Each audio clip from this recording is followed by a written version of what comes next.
nose running. Got my shades open. It's a whole skyline of the city's right in front of my face. Yeah. I'm in a zone this year, it's all fire. Nigga, check my attire. Your worst fears confirm your reign at the top expires this year. No application, I'm higher this year. This in dedication to that bitch to slash my nigga tires. Oh yeah, I knew about you. Bitch, I knew about you. Came up on a good nigga and he ain't have a clue about you. Try to tell the nigga. Don't trust that bitch as far as you can smell a nigga. But you live and you learn. On this road to riches, niggas bound to miss a few turns. Don't let the bridges that you cross turn into bridges you burn. You're bound to miss a few turns. Don't let the bridges that you... Fuck it, y'all don't hear me. Look.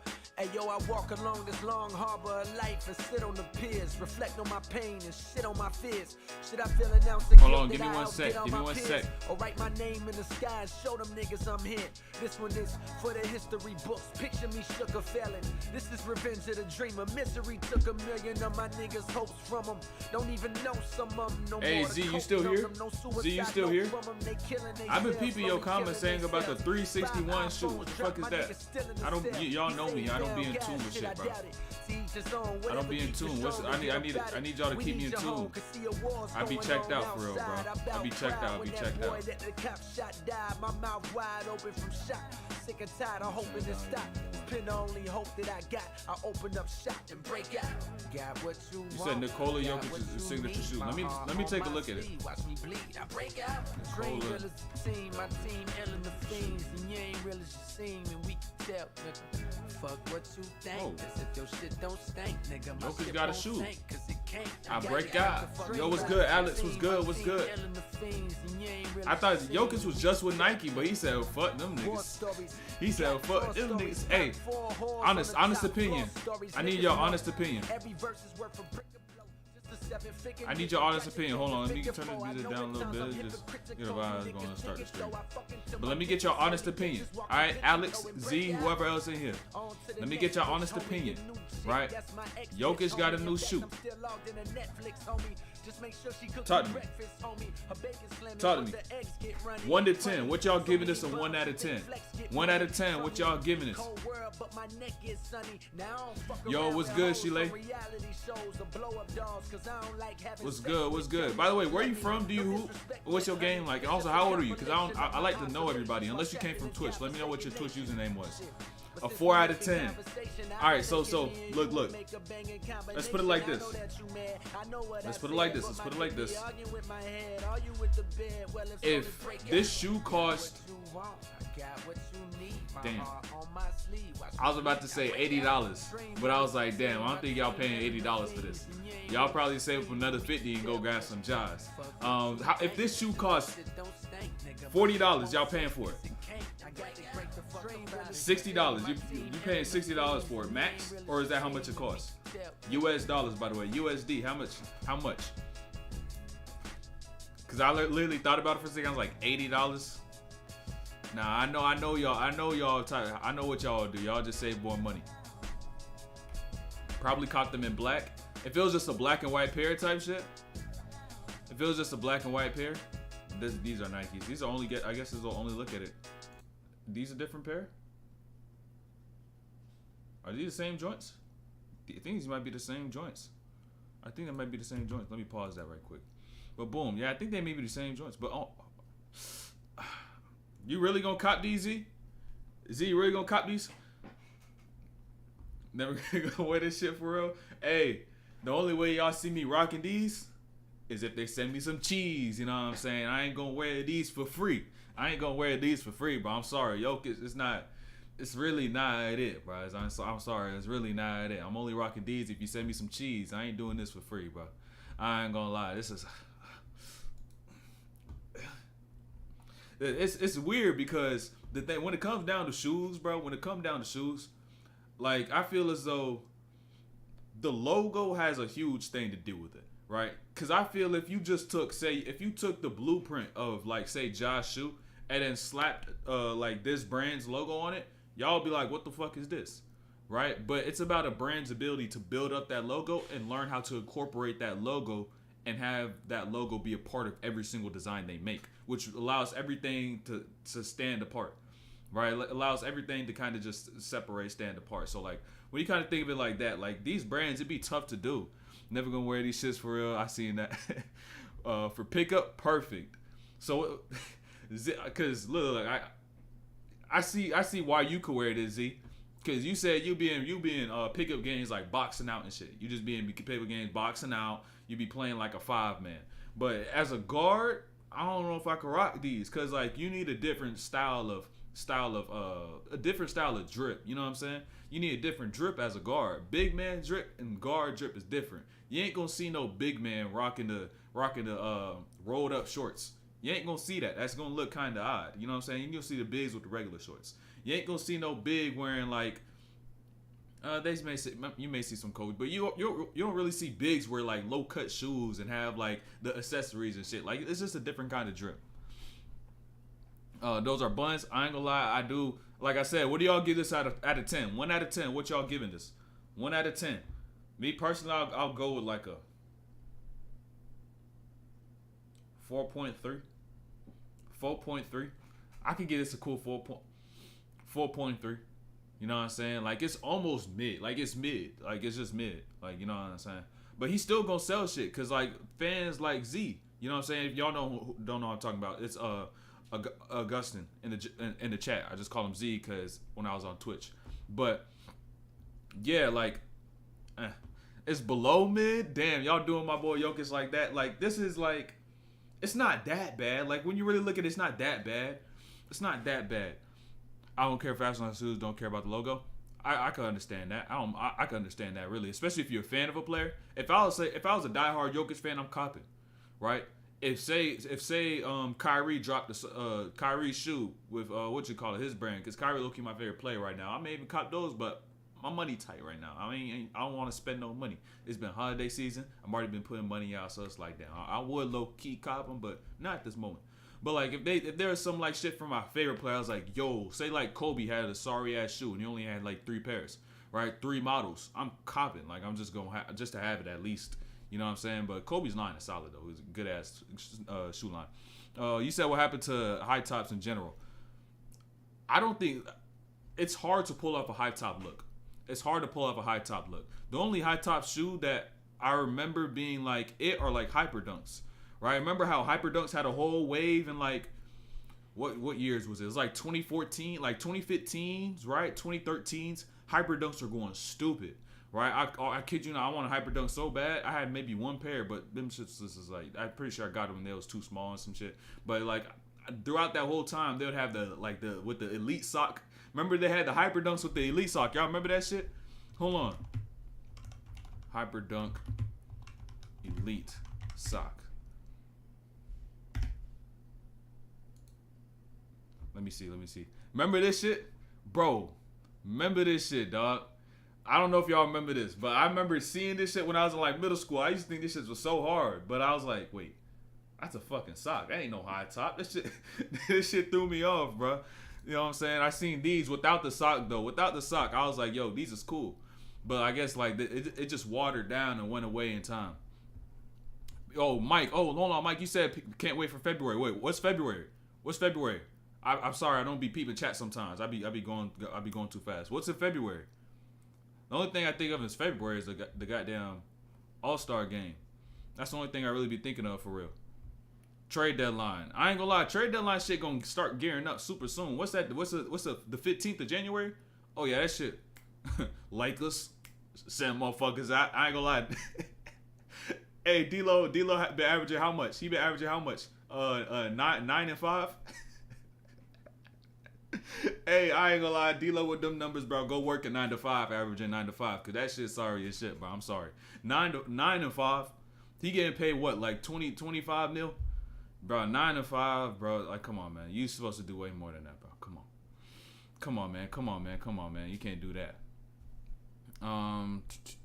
Unless you a big bit like Wemby or something, you don't need swag on the court.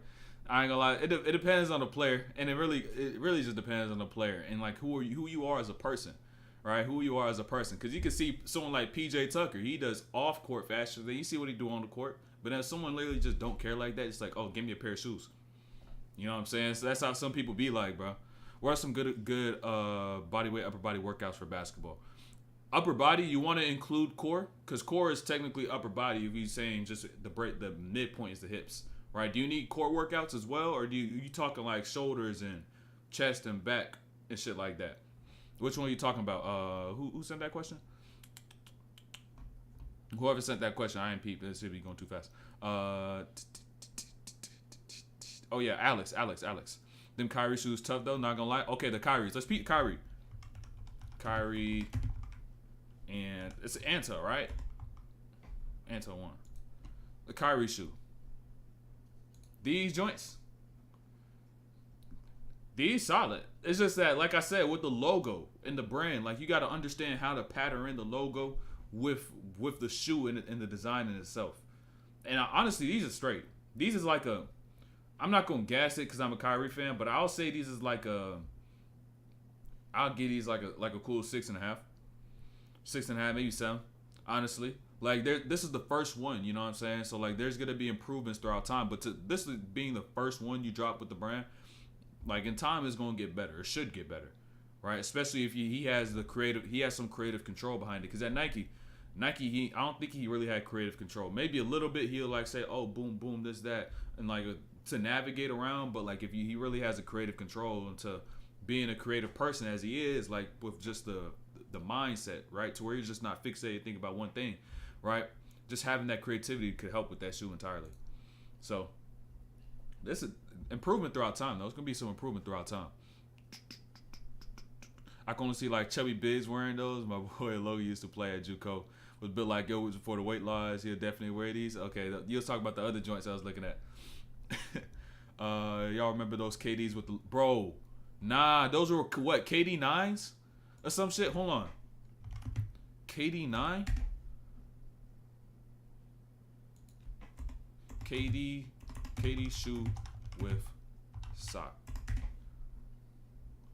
These joints. Talking about I don't get the purpose of this shit, bro. Why do you got this shit? Like, really? Why do you have this shit? Shit look like he a fucking flamingo. Gang, shit look like a flamingo. I don't know what was the thought process behind this. Like, like, oh, I get to put on my shoe and I don't have to put on a sock no more.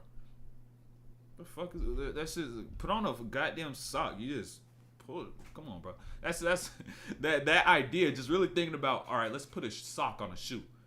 That's probably one of the most laziest shits and dumbest ideas I ever really thought about, bro. You really think about what they did, bro? And did this even release? This didn't release to the public, right? KD 8 Alijah. Hold on. This didn't release to the public, right? Correct? Did it? Cause I don't remember. I don't ever see anybody wear these joints. I ain't see anybody. Okay, maybe like this, but not these. Not these. These are some PEs. Oh, they did. Okay, so they did. But like this. Did this one drop?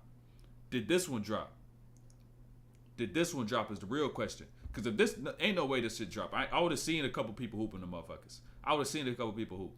I can understand this. It's not too bad, but still, I ain't copping them.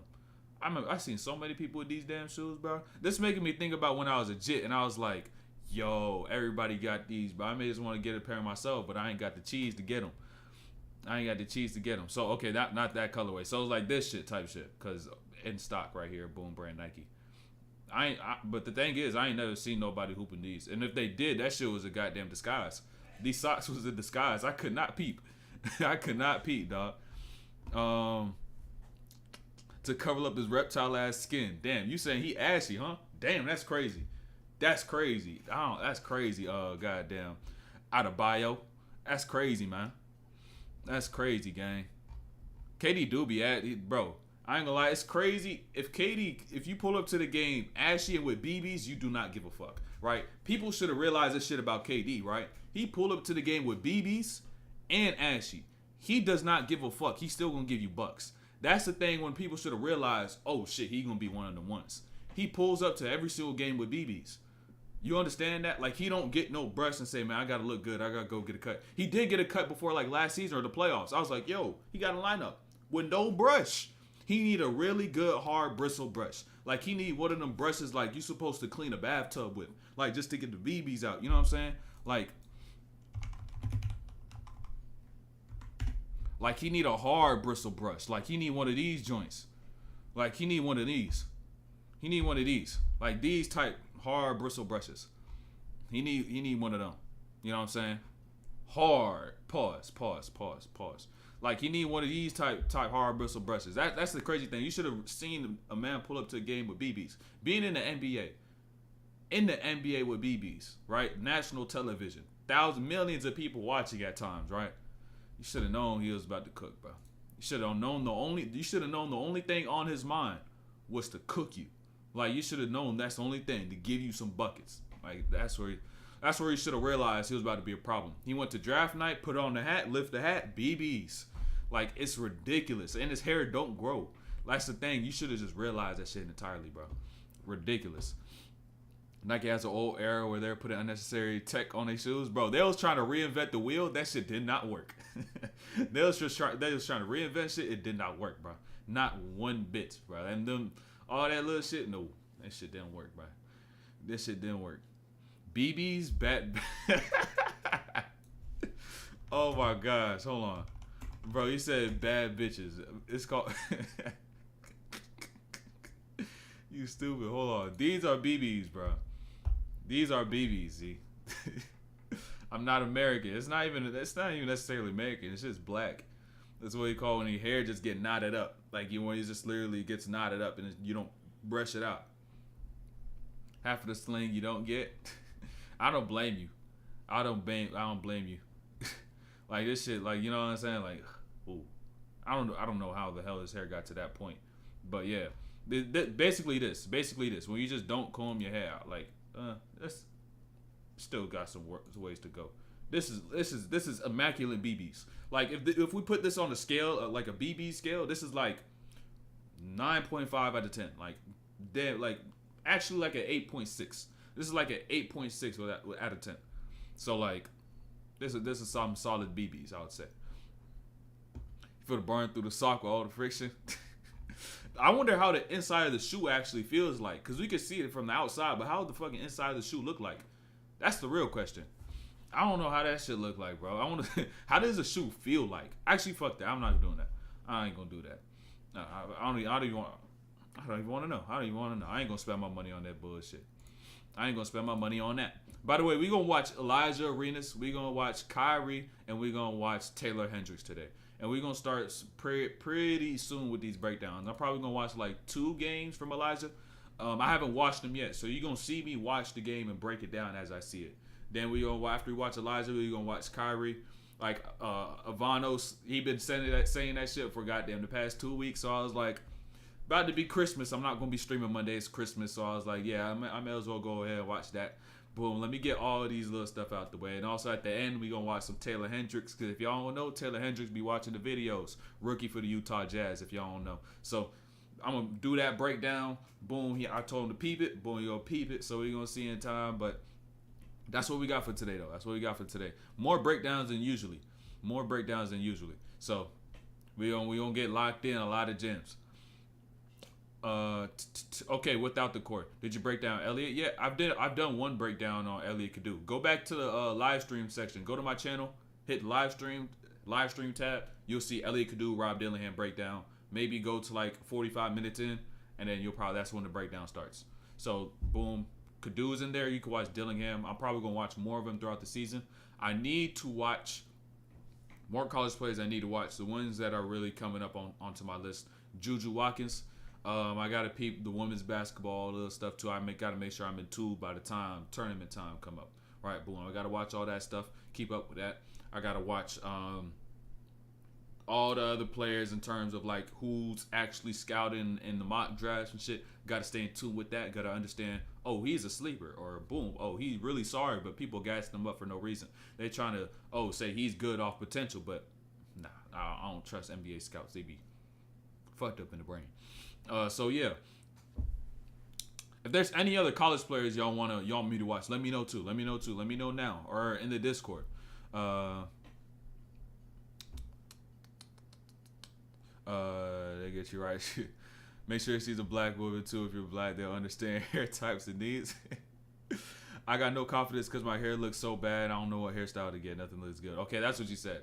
Wait, so I don't even know how you look like. So how could I even give no recommendations? And you shouldn't have confidence based upon how you look like. You should have confidence just by the person that you are. I swear you got shit fucked up. You know what I'm saying? You got to go on a little journey. It sounds so cliche, but who you are within matters more than who you are on the outside. That's why you'll run into the people who are quote unquote ugly but like get the best looking girls, right? It's because they know themselves. They have charisma. They have a personality. They know who they are, and they're able just to express that, and they're able just to work how they work, right? Of course, it matters to an extent, but that's really just how you look is something that's just superficial, right? And so like what matters more than that is you just being in tune with who you are. It's not trying to do something like a particular thing that's going to allow personality to stand out. It's just you doing you. And by being you, you will stand out because you are unique. You know what I'm saying? There's not going to be anybody like you if you just be you. But if you try to be somebody else, you're trying to be a second, right? And you just cannot replicate other people. It will never work. You could try as hard as you can, do all the things you want, but you'll just never be able to be like everybody else. It's not about the destination, it's about the journey ass speech. Take care, GG's. Who's Elijah? Alijah Arenas. Alijah Arenas. You can't tell by the last name? Arenas. Gilbert Arenas' son. His son. I think he is sophomore. He class of 26. Yes, class of 26. So yeah, you gotta peep that. I'm about to see how he rocking like, cause Gil has a basketball mind, right? He, the type, not just from playing, but progressing and learning throughout the years. So of course he got some game. The thing is, I have thick, straight, wavy hair. There's actually no options for me. All right, so you got to eliminate the 2-strand twists. You got to eliminate the braids. You got to eliminate the locks. We eliminated a lot of stuff right now. You know what I'm saying? A lot of stuff to deal with this. I don't know if y'all peeped too. Remember I told y'all my hair got fucked up? My hair was thinning, right? I showed y'all before, but look. You see this? I got my hair fixed. You see that? I took 2 dreads. I went to go to the person that do my hair. They took 2 dreads, crocheted and like kind of locked the roots or locked the bottom of them together because they're both kind of thin. Then boom, now I got it forked. I low-key may keep this. Some people usually cut one of these off, right? I'm low-key gonna keep it. And I got another one that's like right here too. I had to do 2. Boom, peep. It's forked. Same shit happened. It's not that my hair is actually thinning. It's just that this section, like the roots of it. What's the word for it? Like not the roots. Like it was not actually like thinning. Like I was getting pushed back, receding or anything like that. But there's some breakage. That's what it's called. There's breakage. So Gilbert Arenas' son. Yeah, Gil's son. Gil's son played against Matt Barnes' sons. He played against them twice. They had 2 games. So I'm gonna peep at least one of those videos. So we're gonna watch that one, and I probably may watch like one other Alijah Arenas video. I'm gonna watch it. Literally, you're gonna see me watch it. I'm watching it for the first time as y'all watch it. So nah, man, there's a style you can go with, but confidence comes from inside. Just own your look regardless. You can only be you, but can't be anybody else. Exactly. Pat just said what I typed. As I was saying to you, it was probably typing the same exact shit. Just put a little in the spark notes, bro. You just gotta figure out who you are, right? You just gotta kind of just figure out who you are. I'm just go bald. It don't matter, bro. Don't chop. Don't do a big chop, bro. Don't do a big chop. Like at least try to see what you got, and if not, like don't just go. Just cut that shit off, bro. Keep what you got, bro, because you're gonna realize you're gonna cut off and be like, damn, it should took a while. But if it's you though, maybe it is you. Maybe that's what you got to do. But that's something you got to go through the trials of. You got to go through, you know what I'm saying, the journey of just understanding who you are and be like, I'm gonna do this, and then kind of just do it. I used to low-key, when I was in high school, especially middle school, I used to always have to cut my hair because my parents never let me grow my hair out. It wasn't until I got to like 8th grade. I had like one cut like at the end of my 8th grade year where I got my hair dummy low. After that, I haven't cut my hair. I maybe got a couple like some trims and shit like that while I still had my hair out. And to this point, I've only had locks for about a year and a half. But yeah, though, I like in terms of hair, that's just you just kind of go with the flow, man. Go with the flow. You ever plan on dissecting overseas games? Shout out Kemba, Mike James. Should I watch one of them Kemba Mike James games? If I can, I'm pretty sure. Yeah, I can. I think I have Synergy. If their shit's on Synergy, I should be able to watch it. Should I watch one of them in time? Because they on the same squad. They probably out there going crazy. So I may have to go peep that one of these days. I don't know when, but just off instinct. You know what I'm saying? One of these days I'll do it off instinct. The only thing that would be stopping me from watching more than just NBA and like really just getting into a whole bunch of different sectors is school. I'm still in school. But right now I'm in between semesters, so I got a little break, but I've been working on some other stuff, like been on a little journey, just understanding myself and things like that, doing the shadow work. So I've been doing that more so on my free time. But if I had, like, say I was off of school, I got no school, I'll probably watch basketball all the damn time, making videos all the time, clips, editing. I'll do way more. I'll be able to put just more energy into it. So I'm actually after the stream, family. Hey, like I said, bro, you've been waiting like 2 weeks for this, and you missed the first time I watched it. You missed the first time I watched it because I watched it on Twitch, and Twitch Vibes delete in like 14 days because I was an affiliate, and so being an affiliate, boom, the shit went away. But now you can't even see the VOD. It's in my computer somewhere. The first like 4 or 5 minutes. Actually, let me actually pull it up right now. Kyrie Irving. Triple threat. It's called triple threat, right? Kyrie Irving triple threat. J Sam video. It's a J Sam video. I'm pretty sure I was like 4 minutes through. Bro, I kid you not. I was like 3 minutes or so through this joint. I was like 3 minutes through, and it was like 30, 40 minutes. Cause the possessions are like, they're like this, like they're 5-6 second clips, and so it's so condensed, and each one I'm breaking down. So by the time a minute of like actual clips are done, I may be done with about like, or the breakdown of all those clips probably took about a cool like 10 minutes, right? Just cause I'll like go back and be like, oh, what'd he see? What'd he do this here? But sometimes it's not that much. You know what I'm saying? It's not that deep sometimes. It's just more so like I'll just be trying to understand his feel for certain things and like, all right, why'd he do this?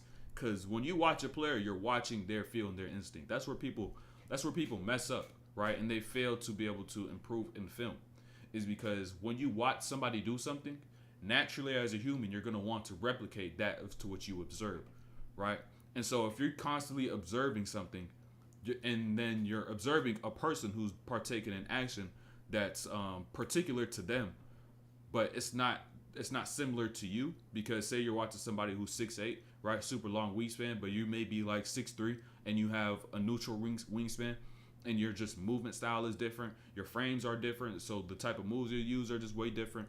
But like say you're watching somebody like that, now you're gonna try to do what they do, you're just gonna be unsuccessful, right?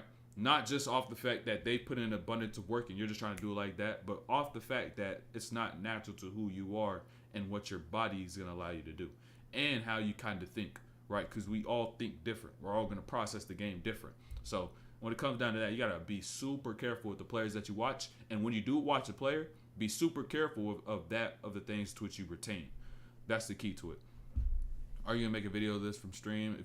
If so, can you add the Kyrie study to the vid, please? You talking about like a YouTube video off of this? Because regardless, this live stream gonna be up probably forever. I don't know if I'll ever delete. I don't delete videos. Like I've made videos for the past about year. I don't think I've deleted a single one. They all literally just sit there because you can see the process. I like to be able to see the entire process. Like same thing on Instagram, same thing Instagram, YouTube, TikTok. You can literally see all the posts ever since I first started posting. And I even had different types of content, different ways as to which I want to relay messages and my thought. But then in time, I was like, okay, do this way. Or I was able to access this resource, and I was able to get this and get that. So when it came down to all that, like I was just like, okay, boom. Just a constant evolution. People are going to be like, oh, how you reach this point? Just scroll back, see the process. Y'all don't understand this, right? But you're at least able to see, right? You're at least able to see. Facts. I was always told by my coach to find a player that you could replicate your body type. For me, it was Chris Paul. And the only thing I took from Kyrie were finishes with both hands. Little shit like that. Oh, he finishes both hands? Let me see a commonality between all good guards, right? Finishing with both hands. Doing shit like that. Like, you got to find the commonality. You got to find the shit that's similar between all players, right? I'm going to talk about that a little later with, I got a couple clips when I'm gonna get to Taylor Hendricks and stuff, right? I got a couple clips when I'm gonna talk about some things in terms of shooting as to what you got to work on, and that a lot of players are going to have similarities in certain things whenever they shoot, or a lot of players are going to have, really all players have a really good, there's a often similarity and a consistency in how a player builds a rhythm, right, and how they're able to get out of a cold slump. And that's one thing that's really damn near fixed, right, how to get your rhythm. I be trying to tell y'all sometimes, like, oh, if you're in a cold slump, or if you can't shoot, or if you're not that great of a shooter, you're a decent shooter, before you take any shots in the game, get a layup, right? I don't want to dive in too much on that, but I'm going to talk about it a little later. But like something like that, before you shoot a three, before you take shots off the dribble, get a layup, right? Because what it's going to do for yourself, do for your energy, it's going to kind of put your mind at ease and say, I scored. All right, now let's play, right? It's going to be like, okay, let me get going. You know what I'm saying? Like, you're going to start kind of playing your game. And I literally seen just the patterns of that happening when I was watching Taylor's games. I can't do what he does from an improvised and ball handling perspective. CP gets everything simple, has a low center of gravity, so he's my favorite player growing up. How old are you now? And how much in terms of like have you incorporated the mid-range aspect of that as well, or you kind of just took the navigation and the pace of that? Because CP, that mid-range game was crucial, but not every player knows how to necessarily do it, because that's a different art in itself. Like how to fade, how to position the ball, when to take these shots, the feel of those shots, because that part becomes it's hard to gauge, because especially in nowadays game, a lot of coaches would say don't shoot, right? Don't shoot mid-range, right? Don't shoot a lot of mid-range shots, shoot threes, but it's so stupid, like it's so dumb, because it's like we're trying to not do something because it's quote unquote a higher percentage look and more efficient, but it's only more efficient for the Golden State Warriors, for Stephen Curry, Klay Thompson, and even when they had KD. But really it was Steph and Klay that just started it all, right? And so when it was them, that's the more efficient thing to do. Seek the three instead of shooting the mid-range. But they'll shoot the mid-range if they need to, right? They'll shoot it if they need to. So they would shoot the three so much because they could hit the three at a high-ass clip. 45% shoot them from three on their careers at that, right? But not everybody's shooting that percentage, right? And on top of that, you may think, oh, he's in the NBA too, he's good. He did not put the work in that Steph and Klay did to be able to get to where they are. Even though you're in the same league doesn't mean you're at the same skill, right? Doesn't mean you put the same amount of time and effort and energy and discipline and work into learning a skill and getting better. And so when it comes down to that, they say, oh, don't take that shot. But in reality, take that shot, because that's your high percentage shot. That shot right there, that shot from three, that's a high percentage shot for Klay or Steph. Shooting those shots 4 to 5 times in a row, not taking nothing else. But for the regular player, the regular hooper, that's just a dumb shot, you know? So I'm a bit like Marquise Noel, so I watched your video on it. It was good. Yeah, if Marquise Noel, and like those small guards, like those really small guards. I need to do an Isaiah Thomas breakdown. I don't know when, but I need to do an Isaiah Thomas breakdown. I've done an old IT, the original IT, but not Isaiah Thomas Boston. Isaiah Thomas breakdown. 27 mid-range game for sure. Allowed me when I was younger, but one of the underrated parts looking for the mid-range is you can pace yourself to see the floor. Exactly, too, because when you get in the mid-range, especially when it's off a screen, the person that's guarding you is trailing, right? That person is trailing the play. And the fact that they're now trailing the play, what this is going to allow you to do is that they're always trying to circle back and get in front. And they're usually, as a defender, naturally operating according to your speed. And they're not trying to go too fast, right? So they're just going to kind of just find a way slowly but surely. But they're only really going to be moving at your pace. And even if they do get too fast, you can manipulate that pace and be able to get to different areas on the floor. And so just taking advantage of a defender who's in recovery, right? Taking advantage of that, boom, now you can really play with pace and see the floor. It's just about, as a ball handler, are you aware of the fact that the control is in your hands, right? Since the ball is in your hands and the defender, a vast majority of the time, is in reaction to you, right? Do you understand that, and can you keep yourself settled in those situations? And that's what it really comes down to. And that's something as to which I'm still even getting better at, and I just need to throw myself in those situations more. I know I'm capable of doing so, but I need to do it in more scenarios. Like, I understand it in isolations. I understand it really in isolations, that's the one part that really fucked me up. ISOs, right? Learning that in an isolation, or just when reading the pace of the floor and when to go, like when I was just learning that, like I was able to, that kind of help, that process was a little quicker for me because I'm in those spots more. But I need to take more of a conscious effort when I do say get into pick and roll, or just start doing more pick and roll, so I can be able to just do exactly that, so I can learn even for myself and then be able to tell y'all the shit I figured out. And the offense today, you can retreat, pull your big up, just run a simple pick and roll, 9 out of 10. Elbow jumper on the roll. That's my bread and butter on offense. Love the mid range. Yeah, even even with the three too. Like you learn the mid range, your three's gonna get better, right? Because you gotta learn how to shoot from inside out, right? You gotta learn how to shoot from inside out. That's the key when it comes down to it. But we're gonna get to this breakdown. We about to get to this breakdown right now. Let's get to this breakdown. Let's see. I just did put a post on my story. Let me see what game we're gonna start with. Straight gems, indeed. Gems is the only thing we do around here. Gems is the only thing we do around here. You know what I'm saying? Let's see what we got too. Boom. I'm gonna start with this game. Matt Barnes' kids versus Alijah Arenas. And then I'm probably gonna go to this 42-point game where he had with the comeback. I'm gonna go to, all right, yeah, I'm gonna rock like this. I'm gonna rock sequentially, right, in terms of how the games occur and as earliest. So let me get this posted on my story right quick. Let me get this posted on my story because we do got a good bit of stuff to do. So I don't want to take too much time. You know what I'm saying? Even though it is gems, we got to get to more gems. So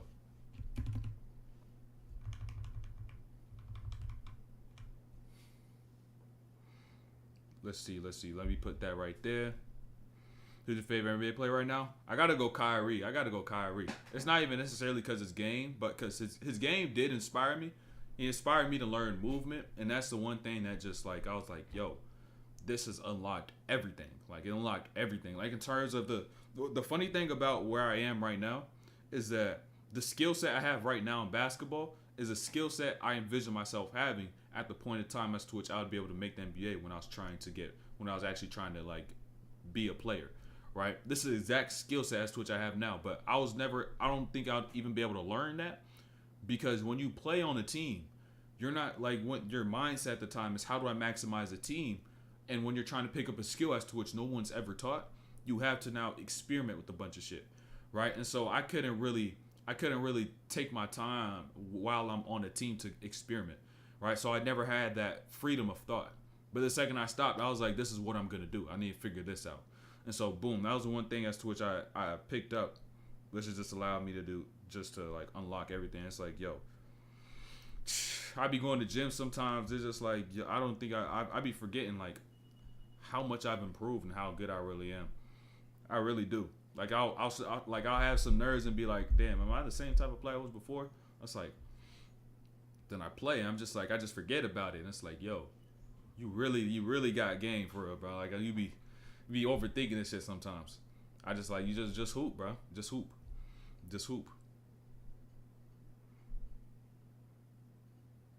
Let me boom.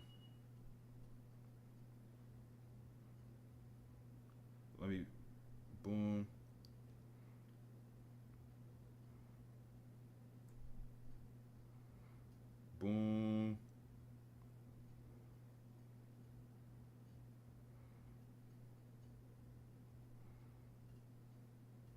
I ain't gonna lie, this stream may be a quite long of a stream, but I'm not gonna try to make this shit too long. Pause. But yeah, though. Let's see. Boom. Get that. Get there.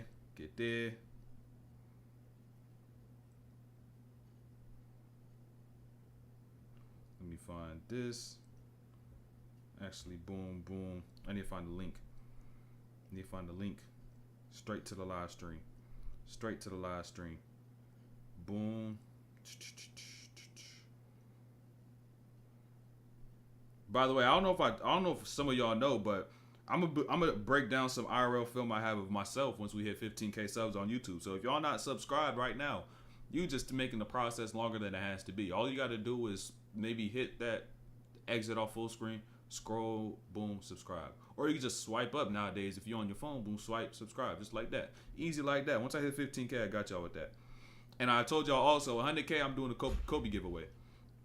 You got film? I have film from high school, but in terms of like the layers that I added to my game, like I was just playing at a gym and somebody was recording. I was like, oh, let me get that. They sent it to me. So I got that. And bro, the crazy thing about it, I ain't know they was recording. In that game, I scored 15 out of 15. That shit was game. That shit, the footage is literally 5 minutes long. It's literally 5 minutes, bro. I kid you not. And y'all may see me have bounce. I didn't dunk not one time. I barely even dunk when it comes to actually playing in the course of a game, because what getting the bounces allowed me to do is get quicker, right? Get better in my finishing at times, even if I need to go and get up high. But yeah, like my main skill is not even my jumping. My jumping is probably like, it's above average and it's unique. My movement is unique, but I would always say I'm a shooter first. Because I have that feel before anything. So if I had to say, oh, my game is a mix of two players, I would say Clay and Kyrie. Because I like to shoot. I like to shoot. Curls, everything off the move. I shoot all the motherfuckers. We ain't started the breakdown yet. We about to start it soon. I just need to get the story post done. Let me get the story post done. Give me 1 sec. Give me 1 sec to out of bio. Let me finish up this post so I can actually focus and actually chop it up right quick. Boom.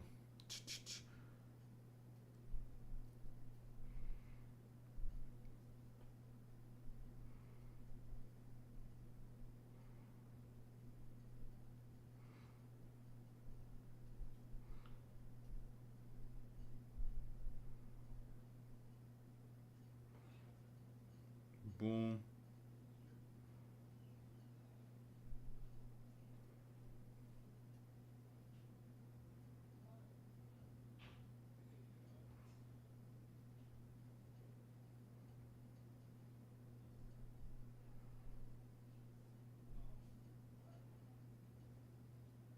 There we go. All right, you said we guys to see that how tall I'm 6'1". I'm about 6'1". 6'1", maybe like 6'6" wingspan. What was your height when you're 17? I was the same height. I haven't really grown. I haven't grown. 17, I was senior. Yeah, I haven't grown really. Maybe like barely, but like in reality, I don't think I've really actually noticeably grown. Maybe something like I said, like barely, like tiny bit, maybe, but. Yeah, ultimately though, like, yeah, I haven't really grown crazy. I was hoping I could be taller, but just not how it is. I just got to work with what I got. I'm 6'1". I have good arm length, 6'6" wingspan, so I'm super lengthy. Like, if y'all see me, probably just standing on the court, you'll probably be like, oh, you're taller than 6'1". But in reality, I'm not that tall. You know what I'm saying? I'm not that tall. So it's kind of almost like, it's like B.I. Like, I look at B.I., I'm like, yo, he's like what, he's listed as 6'8", but he's really like 6'9", but he looks like he could be 6'10", 6'11", right? Just because how lanky he is. So, how your wingspan grow? My wingspan isn't growing, I don't think. I haven't checked it in high school. I can't really tell you if it's grown from this point in time to later on, but probably hasn't. You know what I'm saying? The only thing I would say to do, if you're trying to maximize your height and y'all still young, I would say just to your nutrition is going to be vital, because the vitamins that you're gonna get, like say like calcium and stuff like that, iron for like oxygen and shit like that, and like vitamin D, like make sure you're getting your vitamins, because when it comes to say something like calcium, that's super vital for bone development and growth, right? Even like I think some B vitamins, I'm not too sharp on them. I'm like every single what does each B vitamin, like B6, B12, all the other shit, like I'm not too sharp on every single one of them and know what they do, but make sure like you just do a little bit of light research. I'm gonna do my research and kind of even bring it back to y'all so y'all can understand like exactly what each one is, and for athletes which ones you do need, because I started doing that research a couple days ago, but it's not enough for me to start bringing the light and telling y'all like I know everything, because I really don't. So I'm gonna make sure I'm sharp on it, and then once I do, I'm gonna be like, yo, make sure you get this, you get this, you get that, and then kind of, you know what I'm saying, it's going to be best for what you have going right now. Get that shit through your foods. Make sure you're not eating processed foods, junk foods, and all that little shit. So, yeah, though. Hold on. You said I was on... I was on ADHD meds when I was 6 or 7 and stunned my growth. Probably won't surprise me if it did, because 6 to 7, you're still like literally in developmental years.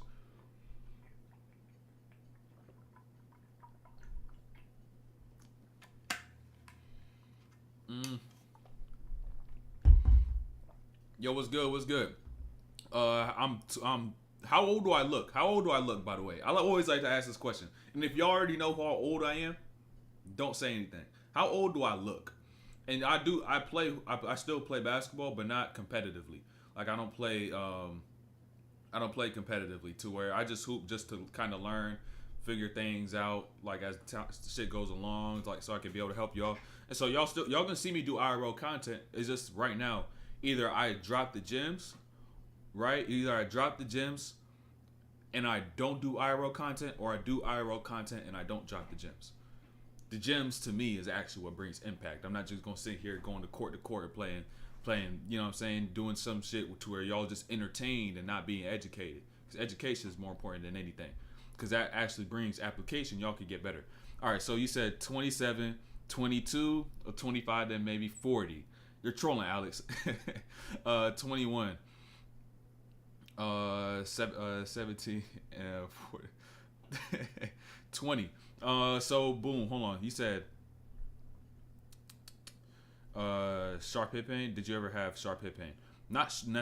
Probably not the hip pain you talking about. I have a different little hip thing going on. Also, let me answer your question right too quick, Joshua, before I even tell y'all how old I am. If you're not playing good, then what? That's when I stopped. Or when I stopped, I stopped. I'm 20. I'm 20. By the way, I'm 20. Only what you call it? Fad. You might have even known how old I was already, but I'm 20. So I stopped playing literally about 2 years ago. Graduated high school class of 2021. Everyone always says I look way older than I am. I'm like, yo, why? They say my beard. I'm be like, yo, my beard make me look that old. So if I cut this shit off, I'm gonna look dummy young. I can't do it though. I have a crazy baby face. Just couldn't do it, bro. Could not do it. So, I stopped playing about 2 years ago. About 2 years. Yeah, about 2 years ago. Maybe like 2 years ago from a month ago. So it's really like my 25th month not playing competitively. I'm gonna still do some shit in time to where I may play like a pro league in the summer or some shit like that along those lines. But your beard be throwing people off. But hey, Avanos, I don't have any sharp hip pain, but I have like a little thing right now where every now and then where I have this little hip flexor strain kind of because my hip extensor muscles are weak in its ability to keep my hip stable upon extension, and then also my hip flexor strength through extension, right, through stretch is also a problem. So I'm addressing that, but I don't have that. I probably don't have the same shit you talking about. I have to stop hooping for now. I would say start doing full range mobility stuff. Or full range strength training below weights. Do low weights. Do full range below weights. So like anything you could do, try to just get a full range, stay controlled, don't go through it fast, use low weights. Anything that's really hip dominant, right? So like do a Bulgarian split squat, rear foot elevated split squat, hip dominant, right? Boom, make sure you sync with it. You could even exaggerate it by elevating yourself and putting yourself on the box to where you get even lower. Teach yourself how to really get through a full range. Because now you're going to teach your muscles to stretch and have strength through that load and through that eccentric and concentric phases. So I would say do that. There's also some stuff. I would say go to Mr. Do It Moving on Instagram, right? Go to his page. I promise you he has an abundance of shit in terms of strength training in a full range, and then like stretching and how to increase hip mobility and hip health and like joint health and shit like that. So if there's a performance page y'all should peep and is consistently posting workouts that work, right? That's the most important part. That work, right? And that are constantly being innovated, because he at least from what I've seen in terms of what he does, he's very meticulous in his craft, right? He's actually seeing things and like expanding upon ideas, expanding upon concepts to where he's not just a person who's going to take the only shit that he know right now and just run with it, right? It's like, oh, I got to continue adding shit to my bag because I got to make sure these players get even better. Even if there's a better way for me to help them get better, right? A quicker way, more efficient way, right? A better workout, a new workout, just because a new stimulus and the stimulation in terms of workout brings. Like, so he's one of those people that I would actually follow and look at to see workouts and shit like that. So I'll say look at his stuff. He has a shit ton of stuff, a shit ton. I'm doing ISOs watching the stream right now. I would also say don't just do random ISOs throughout the day. Go and actually have your time to actually go and lift. So then you can have this, say, 1 hour where you actually focus on lifting, or 45 minutes. And then after that, you're able to just rest, because that rest phase is when your muscles grow and recover, right? That's why it's called recovery. You're not working out. You're allowing your muscles time to repair, get back stronger, and so that you could be able to go and perform even better next time you do whatever it is that you do, or you could be able to heal if you're injured, right? So that's another key when it comes down to it. So make sure that you don't just do random workouts throughout the day. You just randomly start lifting weights, doing push-ups, doing calf raises. Don't do that. You know what I'm saying? Just have an actual session where you just focused on lifting, and then enter your recovery for the next 23 hours or so. Then boom, get to your next lift. You know what I'm saying? Do that. And then even day by day, you should have the same lift every single day. Maybe do it every other day. Then each day between that is a different set of workouts. So that's a whole different thing for another day. But that's not what we're gonna talk about today. What we're gonna talk about today is Elijah Arenas. All right, you're gonna peep this. Let me see how this looking like. Let me turn this up with my headphones a little bit too.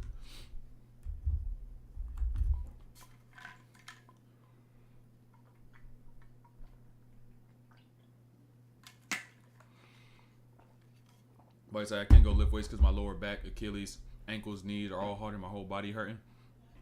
It seems like you need a little bit of rest, man. You need a little bit of rest. You need a little bit of rest. You need some recovery. You need to eat some good, healthy foods. You need to eat some like alkaline-based foods. Do some research on alkaline foods and see how much of it as to what you can be able to get into your diet and have consistently. Because when we talk alkaline, we're talking the pH scale, right? Acidic, right? Anything really between 0 to 7. And then 7 and higher is alkaline. The acidic stuff are foods that are now dead, right? The things that have been processed, the things that have been made in labs, have been artificially made, right? So where now you're eating it, and instead of it feeding your body nutrients, right, and shit that you really need, it's taking shit out of your body just so it can break that shit down, right? But now if we go to alkaline foods, your body, of course, is still going to go through that same digestive process. But when you do break down that food, you're actually taking away, or your body is now taking in the nutrients as to which is what lies within that food. And it's not like your body is going through a high amount of process to get that shit done. Bro talking about, hey, we about to get started, man. I just got to get my chapstick on. Let's get the breakdown started respectfully. I know. We about to get started. We about to break down for cool like 2 hours, bro. We ought to be locked in. Sleep is important. Sleep is really the best recovery. So, do a little research on that. I didn't want to dive in too deep. You know what I'm saying? I'd be a nerd when it comes down to certain shit because it's so important. It's so important. It's all interconnected. But look, it's the first time we all watching this. The first time I'm watching this too. So, god damn, I hate this camera, bro. Camera moving crazy. All right, so hold on. Barnes' kids. Those is Barnes' kids, all right? And it, hold on. Oh, that was just the start. So 24. What did I miss? You ain't missed none. What's good, Will? What's good though? You ain't missed none. We just getting started right now. And that's Elijah, of course.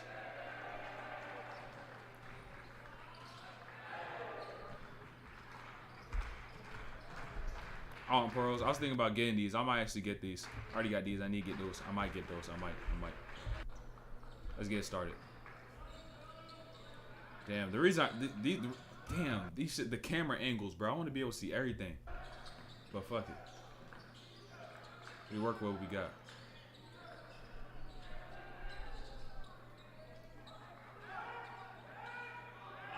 This shit fucking up my eyes, but we gonna rock with it, bro.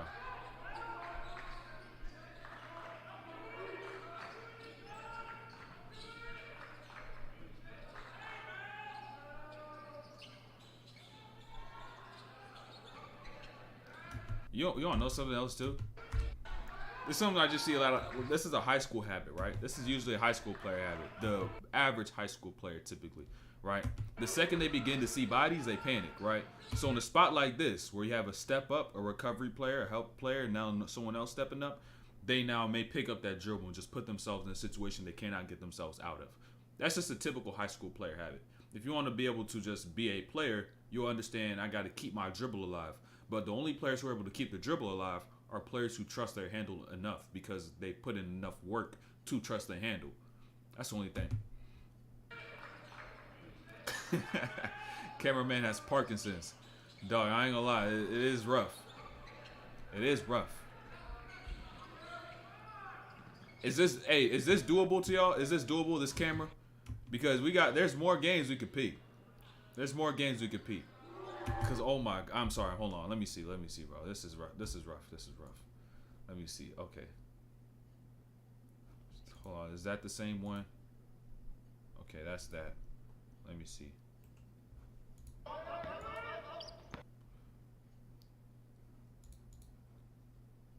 Boom, boom, boom. Boom. I ain't gonna lie. We could get some better camera work. I ain't gonna lie. You get some better camera work. I got some better camera work because that one was getting rough. That one was getting rough. Let's see. Let's peep this. This is gonna be much better. So boom, that was 3 days ago, 9 days ago. Exactly. That's what they see. That's the thing about it with the camera angles. The cameramen be fucking shit up too. Hold on. You just made me even realize this too. Like, where's the last ISO from this play? Where's the last ISO? Let me see. The cameraman really be fucking up too. Cause say this situation, not this one.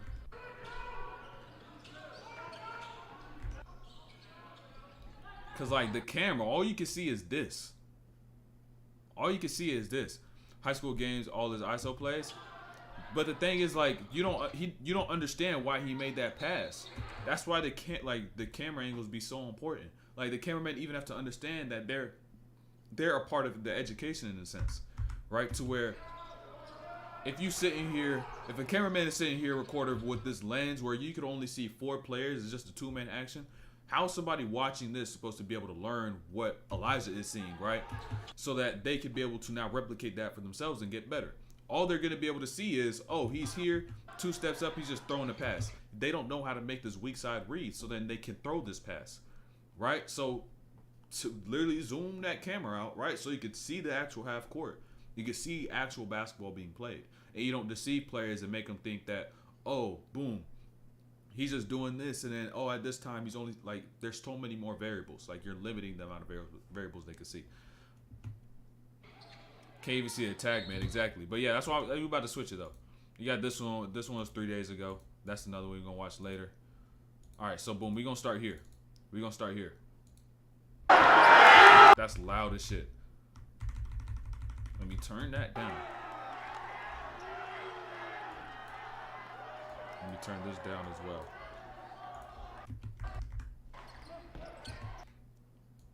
Hopefully this one's going to be better. I know probably when this gets to the corner, you may not be able to see much.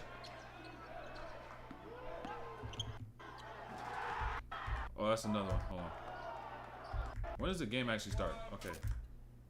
How am I getting an ad? I got YouTube Premium. I got YouTube Premium. I bought YouTube Premium. They just hit me with an ad. This shit is finesse. Nigga, what the hell?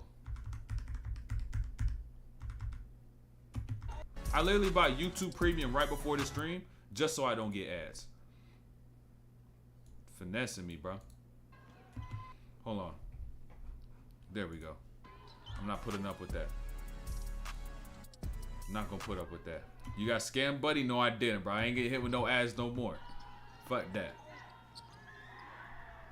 Fuck that. Hell no, I ain't rocking like that, man. We ain't rocking like that. All right, let's get it started, though. Hopefully, we could actually... There's going to be points as to which there are dead spots, right? They're dead views to where we can't see the entire floor. But let's just work with what we got. Whatever we can see. It's just better. It's better than nothing. You can't get too stingy with it.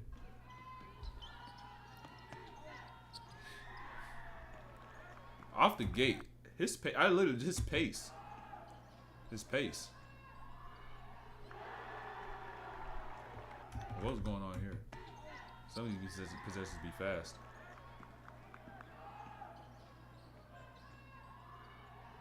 What is that weak side looking like? What is he doing? I ain't gonna lie, he may have to just take that. Fuck that. Being the big, I ain't gonna lie. In a situation like this where you know the corner is wide open and you see a teammate still out the play trying to get to this corner, you gotta take this as a big down there. You gotta take this. Like, you just gotta take away what's there. You know what I'm saying? Allow him to take the trail. Whatever it might be. It may not be a matchup in your favor, the ideal matchup, but you just left an open three. You know what I'm saying? A little too easy of a shot.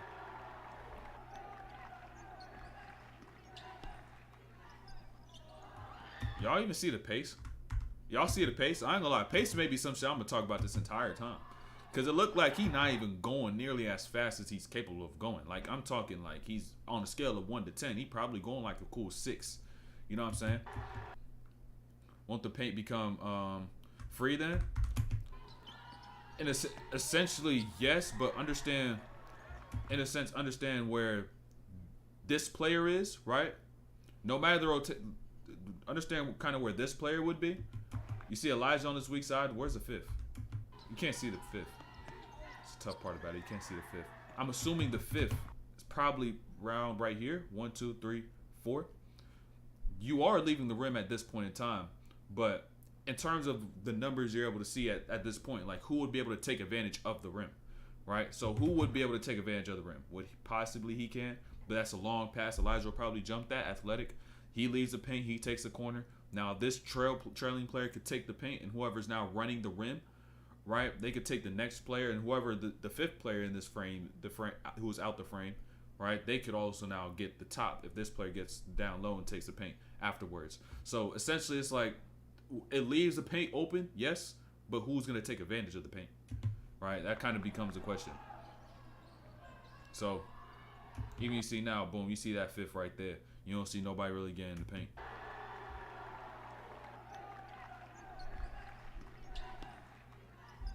But the pace, though, like, it'd be so simple sometimes, but it's just a calmness and a demeanor. You just got to relax in a sense. Let me even slow this down, too. You can just kind of slow this down so you can see all of it. But peep though, the same. It's always going to be the same read when it comes to pick and rolls and you project screens, right? When you get a step up screen or whatever screen it might be, drag, and you see one player step up and the person guarding the screener has already picked their side, right?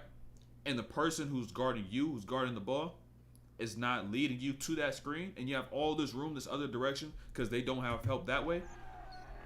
Reject, right? Because now the next level of help you're facing is going to be all the way down here instead of literally right off that edge of that screen. So now at this point, it's just, all right, boom. Let me just drop my pace. Let me see what I got. Look them off. Know I got space in the mid-range. And that only delayed the person who's stepping up because that look off, right? Especially in high school. You're not going to really know how to decipher for when a player is deceiving you with eyes, and even at higher levels, right?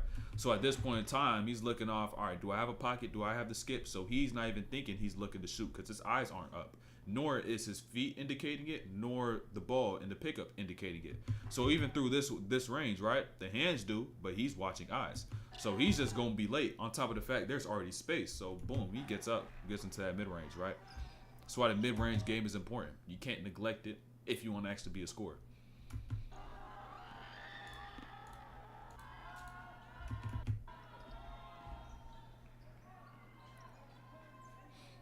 But he's not playing no defense, bro. Hey, I heard him talk about this game a little bit too on Gil's Arena, right?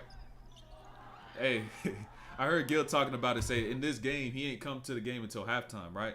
And so in the first half it consisted of energy plays like this from Elijah. Pete, he ain't going to play no damn defense. He just seen that ball get bounced down to his baseline. Just watch. Like a damn shooting star. Now you're going to end up wondering why the type of deficit they going to have is going to be what it's going to be.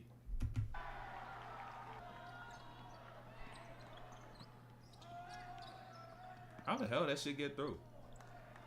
How the hell that get through?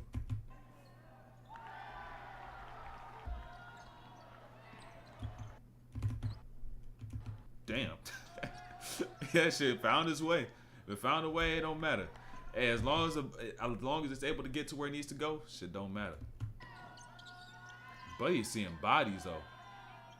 Buddy is seeing bodies. That's 2 straight plays, right? Where he's seen at least 3 bodies, right?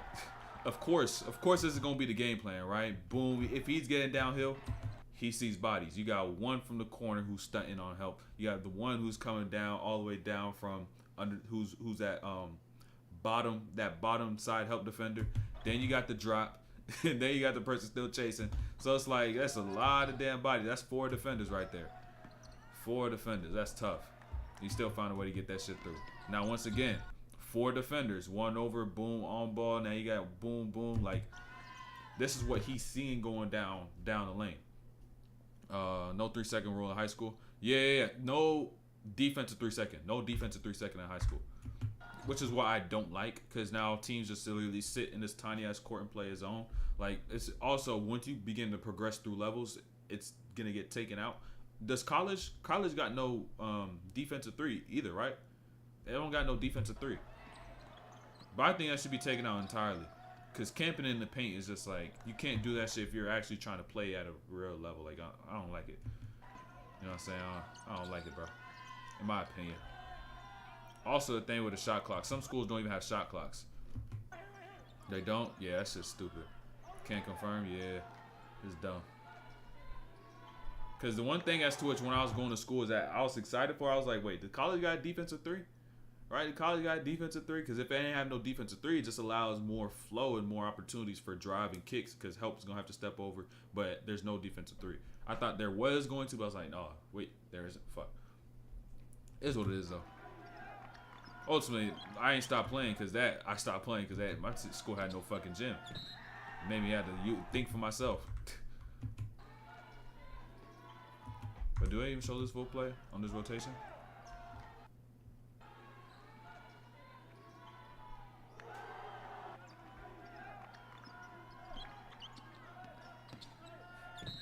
Hey, doing just like his dad did. No passing.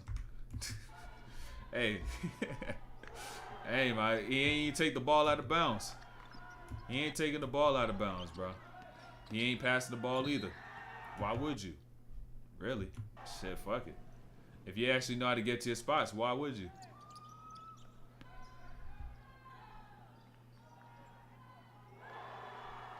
So this is what it's going to be. This is why they're going to be down so much. Shooting a whole bunch of goddamn threes. Shooting a whole bunch of goddamn threes.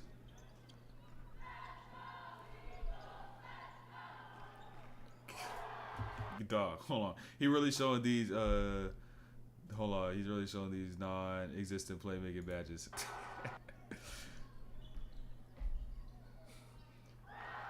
Like, I ain't gonna lie. Hold on. I ain't gonna say this yet, but we gonna see what in time. We gonna see in time, bro. If we let him get his next bucket, I'm gonna show you why them playmaking badges don't exist. I'm gonna show you why they don't exist, gang. 3 free throws. I don't give a fuck about them free throws.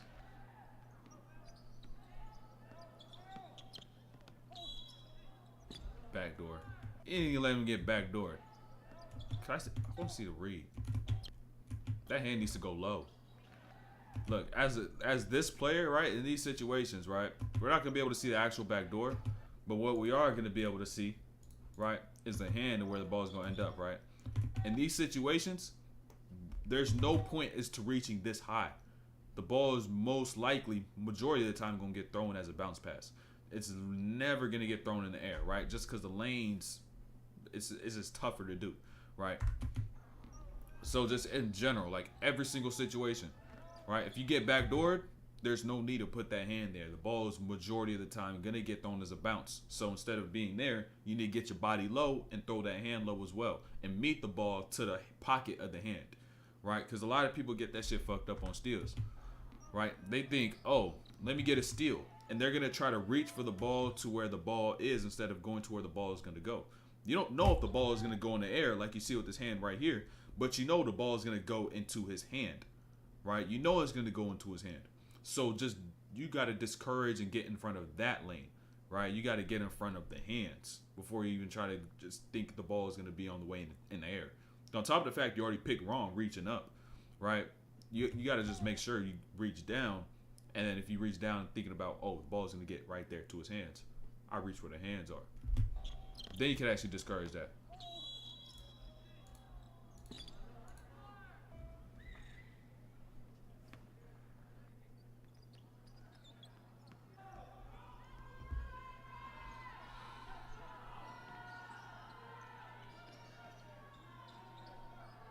Now, I don't, why?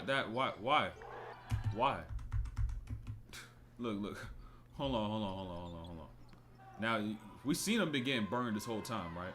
They done hit a whole bunch of threes that get themselves all the way up to 19. They probably got 15 out of their 19 points is probably threes, right? So ball now gets to the middle of the floor, you playing the zone. And at this point, I know there's two here. You got 3 defenders now, but double teaming from the middle where you have space going right and to your left. Now your defense is out of bodies, right, to where you can't make rotation. And now they're going to shoot another 3 once again, right? Not just one player is hot, the whole team is hot because they all getting good looks from 3 and nobody really wants to go out and give effort. Defense really boils down to effort. Like, do you really want to be disciplined and then actually give that effort once you got to make sure when you're in a position to where you got to do what you got to do. Dog. All these damn free throws. Dog, this must be like free throws like 6 and 7. Free throws 6 and 7 at this point. But even peep the gap. Peep the gaps though. It's a timely attack. Look though. Slow it down. Right? Look at the help defenders. Look, 11, looking to his left. 13, worried about a screen that may step up. This is deactivated help. So now being the ball handler at the top like Elijah is, right, I could go left, and once this corner decides to do what they always want to do, stunt and help and bait, I don't really have to worry about the people who are underneath the rim. And even if they do try to get up, right, anybody does, somebody's going to foul me because they're out of position and they're not sharp on their movement, right? You got to understand these certain components. You could deactivate help just by moving on the weak side, which now allows opportunity for the player on the ball.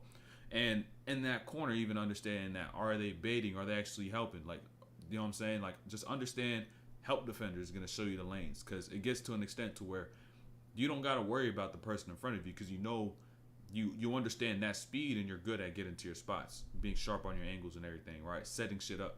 It becomes down to that help.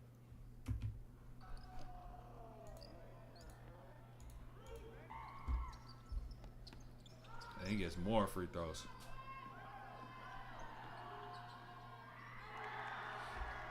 How the hell you get straight down the middle? How the...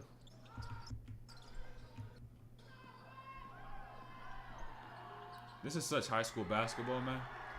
This is such high... Like, there's no better way to describe high school basketball than just like, yeah, it's high school basketball, bro. Like, you just know it. Like, you could black everything out, like to where you don't even know how the players look like in their age, and you can just be able to tell by how the movement is and how the game's flowing, if it's what level of basketball it is. Like, this is high school at its best, at its finest.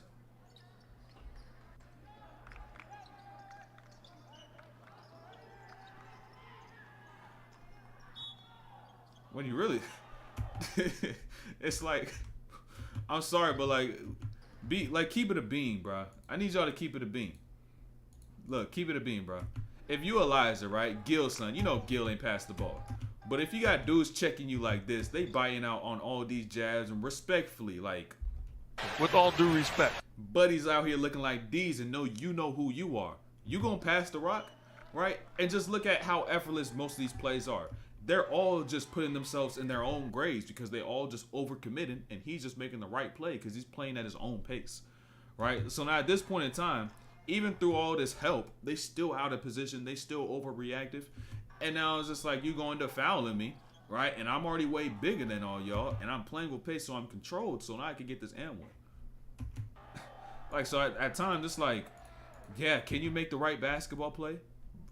Essentially, yeah, oh, this person's open, let me pass it to them. But once I pass it to them, have they put in the work, and do they have the knowledge to be able to now make the right play themselves and to be able to execute? Can they do that? Right? It's not just about, oh, he's open, let me throw it to him. Can they actually do it?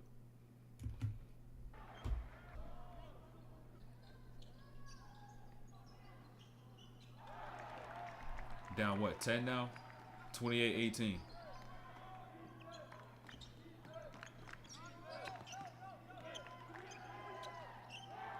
That's why you don't pass the rock.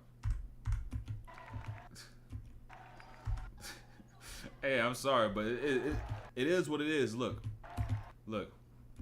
You got Alijah Arenas, right? And so when it comes down to this, when the ball is not in his hands, you as a teammate got to make sure you make the absolute best out of this. You get every drop out of it, right? You got to make sure you prove to him that he should pass you the ball. But guess what ends up happening? Drive, boom. At this point, it's only getting worse for you. It's only getting worse. It's only getting worse. You're already down 10 points, right? Now, boom, he gets that lay, down 12. You gotta, there's a reason the ball hogging occurs. Taking what the defense gives is what you're supposed to do. But is it really what you're supposed to do if you're really playing into their games? And their game is to get the ball out of your hands. Right? When you get the ball to the right to the teammate and make the right play, essentially, it's like I was saying before, like, are you actually making a play as to which is going to be able to allow a play to then be made? Because the person who gets the ball, can they actually make that play? And a lot of times in high school, people don't be putting no real effort into basketball. They don't really know the type of shit they're doing. They're just going out there and playing. Right? They don't put no real investment into it. They may get into the gym, they may practice, shoot every now and then, but they don't really take it serious. Right? But you got a player who legit takes it serious and is able to play efficiently while keeping the ball in his hands and not passing it. It's like, why would I pass it to somebody who I know is not going to be able to make the play necessary for us to score? Right? It's about your ability and then also building that trust by showing your ability. And if you can't show the ability when it does occur, I could get something better.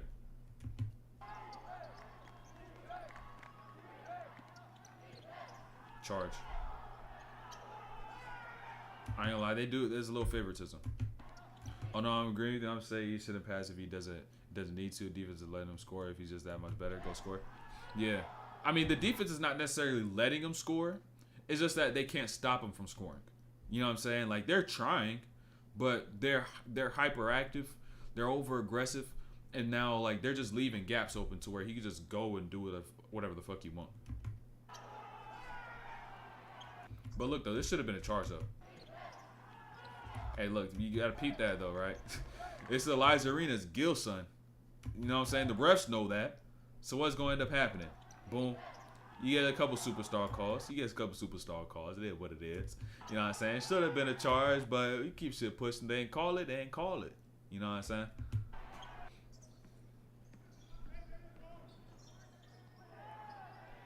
Worked his ass. I don't know why you jump. Keep getting blown by. Oh my. This is the shit that really makes him not want to pass anybody the ball, because they need to do work. They need to actually work, bro. Like, it'll be shit like this. Like this shit. When you see this shit occur as an off-ball defender, over and over and over again, you getting blown by in the middle of the floor in the backcourt. Like, come on, man. Not just once, not just from your other defender, other teammate. Happens again. And now, boom, he gets another bucket. Like, oh, come on, man.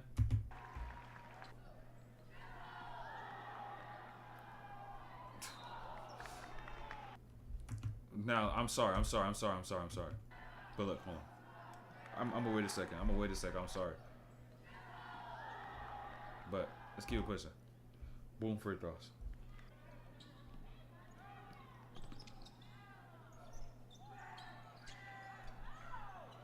That's a better shot than anybody else could have taken.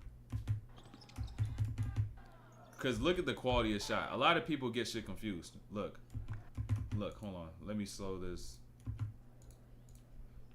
down right now. Look. A lot of people get shit confused.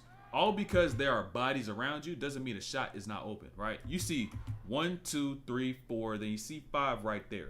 5 defenders within a 3-4 foot vicinity of Alijah, right? But he takes a shot here, And when he's taking that, he don't see no hand. This is a good look. I'm sorry, you may be like, look at all these other people, look at all these other players. But when he take this pull up, right, or he may kick out to somebody else, he's going to be able to hit this with a hand like that, with the amount of work he's put in, at a higher clip as to which whoever's off the ball would be able to with the catch and shoot shot. It is what it is, because in high school, players just don't be putting in the work. It is what it is. So now, boom shot, he may miss it. Quality of a look. Basketball is a game of percentage and probability. What are they lacking in defensively for them to get cooked like that, or are they just ass? Again, it's high school. Yeah, again, it's high school. Like I said, your ability to remain disciplined and just actually play basketball, right, to the point where a lot of the shit as to what you're doing is purpose driven, and it's not like you're just playing out there just to play out there doing bullshit and like, you know what I'm saying? Like, a lot of people play high school basketball for the notoriety and not really for what the game of actual basketball is. So it's going to be hard to do shit like rotations, right? To actually put physical effort into what you're doing. That's a pro shot. I mean, with the amount of work he's putting in, I mean, I could only assume as to the clip he could hit that is better than the clip anybody else do. He said it seems no one is calling for the open man or like calling rotations. That also is something that just always happens in high school. You're gonna see all the time, as to which when a couple players don't have energy, the entire team's not gonna have that energy. Like, high school is not played like any college will. Like, it's a completely different culture. It's literally the next step, right? Because everything is really like everything is emphasized. Like, everything is just way more intense. Right, but in high school, like, there would be games where people just have no energy and everybody else does it because it doesn't really matter. It doesn't, you know what I'm saying? There's not much to it. But you kind of get to higher levels to where shit really do matter. You have a scholarship. There's money. Really, college is essentially a business to a point. Jobs are on the line. Really, so like, you can begin to look at it like that, and it's like, it's just more intense the higher up you go. But in high school, that intensity really isn't there unless you have people who really actually do like basketball. So there's to be a lot of times in high school where people just lack energy, lack intensity consistently. Jumped high on that pull up too. Exactly. He said he what, like 6'6"? He ain't seeing nobody. How can I play better against older such physical players, because I'm struggling with that right now. Learning how to manipulate their physicality, right? You gotta match it to an extent, but you gotta know your strengths in your matchup. Right, so if you're playing against essentially, are we talking like 24-hour fitness old, or are we talking just like 2-3 years older players? Like, which one are we talking? Because there's kind of two different things. Because like, I was about to say, okay, you could do this and that, but like, oh wait, which one? I don't know if you just hooping casually, actually hooping in school and shit. So like, are you like, say, freshmen playing against seniors, or like, yeah, freshmen playing against juniors and shit like that? Because honestly, in my case, all I can say is that nothing gonna work but work. That's the one thing as to which is gonna stay true to that. You playing against players who just have more experience than you, 2 to 3 years, okay. So if you're just playing against players who just have more experience, you gotta take every single time you play as a lesson, to where if you do something wrong, what I do wrong, how could I fix it, what could I have done better? Every single time, right? What I do good, all right, boom, I did this because this occurred, and you kind of begin to look back, you backtrack and see the type of shit that was going on, and you positively integrate and reinforce the good, and you negatively reinforce the bad, right? To where you did something good, oh, I'm gonna keep doing it. You did something bad, oh, I'm not gonna do this, and I'm gonna reinforce the good out of it, right? So boom, always doing that every single time you play, and just outwork. You know what I'm saying? Just outwork. In time, that hours you put in is gonna accumulate. So then you could be able to not just be at that person's level, but be above that player's level. And literally speaking about this right quick, let me get right back to the break. I don't take too much time talking, but when I was a freshman at the school I went to to Edgewater, the school Anthony Simons went to. I went there when I was a freshman.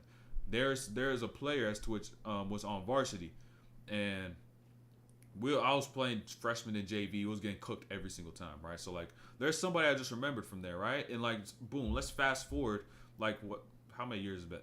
5-6 years. I ended up seeing him when I was at the gym, like this past week, like last week, right? He was just at the gym playing pickup, and he was still solid, he was still good, but I'm like, yo, this is the dude who used to fry us in practice, and now I'm here. I'm like, I'm better than him. I know I'm better than him. You may try to do all this bullshit in a regular like pickup game, but like we talking game for game, like if we actually playing real, like in a real setting, I'm better than him. Like I realized, like, yo, in time, the hours you put in is going to accumulate, and at that point in time, I was just dumb sorry. Like I was maybe averaging like 2 points, right? But then I just work, and now I could go back and play against people as to which I was better than me before. But now it's like, oh, I'm better than you, and I'm gonna continuously expand that gap and make that gap bigger and bigger. Don't beat yourself. Yeah, turn losses to lessons. Turn losses to lessons. Losses happen, but it's a part of the game. Losses to lessons. I always tell myself this: losses to lessons, and lessons to blessings. You know what I'm saying? That's tough. If you don't remember anything from that stream, keep that shit with you. Keep it as a motto even. Turn your losses to lessons and your lessons to blessings. Because those lessons that you take out of it, them shit's going to bless you, bro. I'm telling you.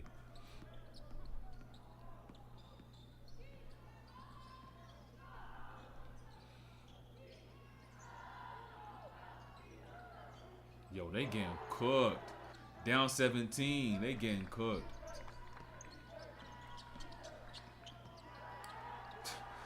That's what comes with the task, though. That's what comes with the task.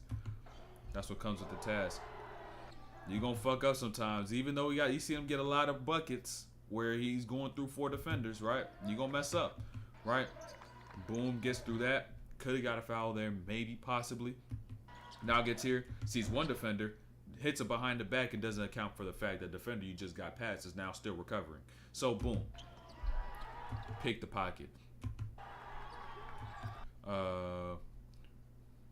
What you be saying on IG, Pat? Discipline or regret? Be saying shit all the time. That's what DOR means. I don't even know if y'all be peeping, but DOR is discipline or regret. It was my motto going from just being in high school. That's what allowed me to remain motivated, day in and day out, stay disciplined, so that I could continue on the journey. And even though I'm not where I want to be at the moment, I could be able to get there.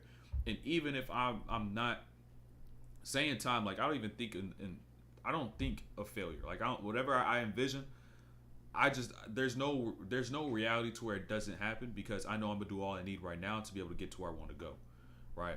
I make sure I do all that shit, right? So when it comes down to that, that's what allowed me just to understand. Like I don't want to be a person who says, man, I should have did this or I should have did that, and the past you can no longer change, because it's not like we got time machines, right? So you only got to be able to, you got to make sure you live in the present, learn from your past, so you can set yourself up for your future.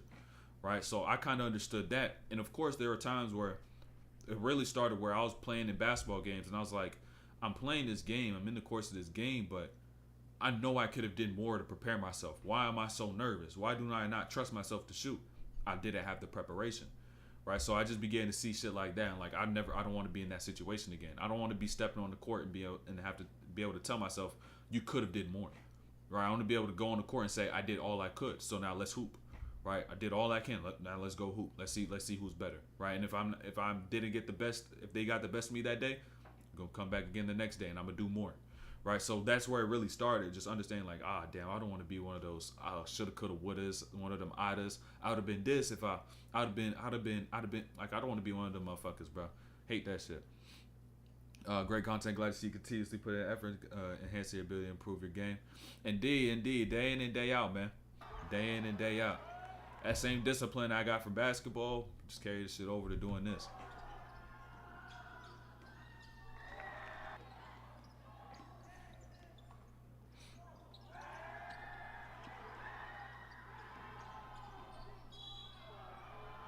They down 19. This is such a high school game. Oh man, I can remember so many games when I played in high school where it was like this.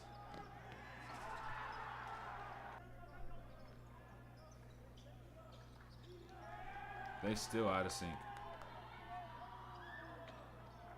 Buddy got scared as shit. Laid that bitch up. Got stupid scared.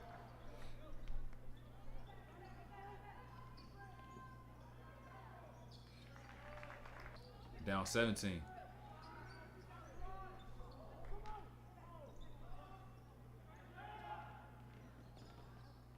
That's the first thing you always got to do. You say you don't pass the rock. Hey, man, at least you got to see if you could pass the rock. See if there's something better. Because there's going to be times where the truth is just going to unveil itself. And, like, you can't deny it, bro. You can't deny it. Like, opportunities like this, right? Opportunities like this where, boom, you get the rebound. First thing you do is you got to look up, right? You look up because the defense still may not get back. And your teammate may have already leaked out. So you just got to make sure you can see this opportunity. Now, looking up before he dribbles, right? You can see that right there. Now his teammate's able to get here. Boom. Layup, right? Because a lot of players get it twisted. They think I got to catch, dribble, then look. It's catch, look, then dribble.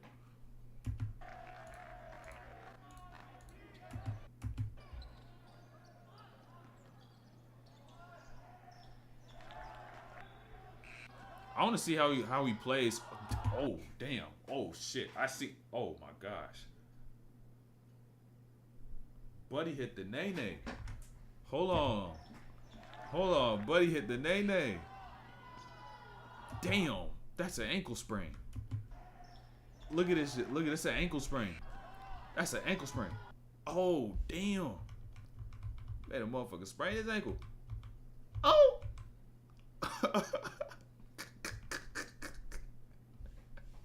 Dog. Dog. Oh my gosh.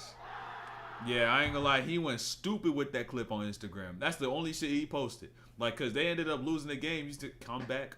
You know what I'm saying? But I know he went dummy with the clip on the gram. I'll tell you that. That's the only thing he posted. He ain't post nothing else.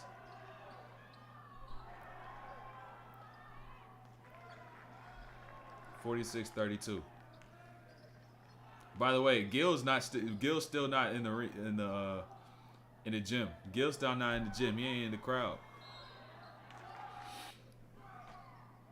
Damn. That's a mean break.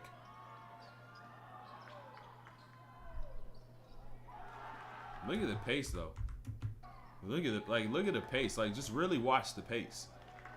Gaps will really open themselves up for themselves or for you. They'll just be right there. It's just about, are you controlled enough? That's what it really boils down to, right? Because what a lot of hoopers fail to realize that, say for example, boom, he jumps that. Now you can rip through downhill. He's already out of place, right? Help defender steps over. You won't be able to see this gap if you're going too fast, thinking, oh shit, I'll be able, thinking, oh, I'm gonna get from here to here, and that's where I'm gonna go, right? You gotta operate and just be able to read so you can navigate. So now, boom, I see that gap. He steps over this way. Boom, I see that gap. Now, boom, right hand lay. It's just about your control. Are you controlled and are you playing with pace? Gil, not in the arenas. You dumb. But pause. He log it. Yeah, pause.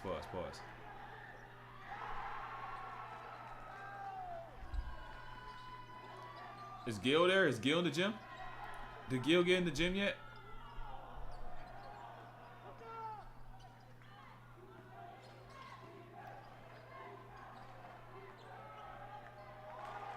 Boy, the comeback starting. The comeback starting. Gil probably got in the Gil. Oh, that's why. They ain't show the period. When did it start? Gil said he got in the game at halftime. Hold on. I just need to see when this shit, when it really started to get going. Because it's just like boom like that, end of the third. They never showed the end of the second. Can I see the scoreboard? The sum? Scoreboard or something?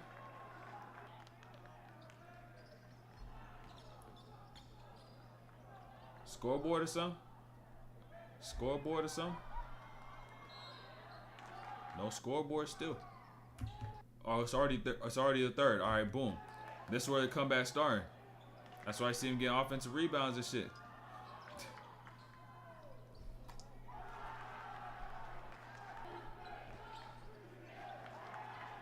I ain't gonna lie, there was some grabbing. I don't think y'all even peeped this. Where's the next ref? Hold on. I need y'all to understand this too.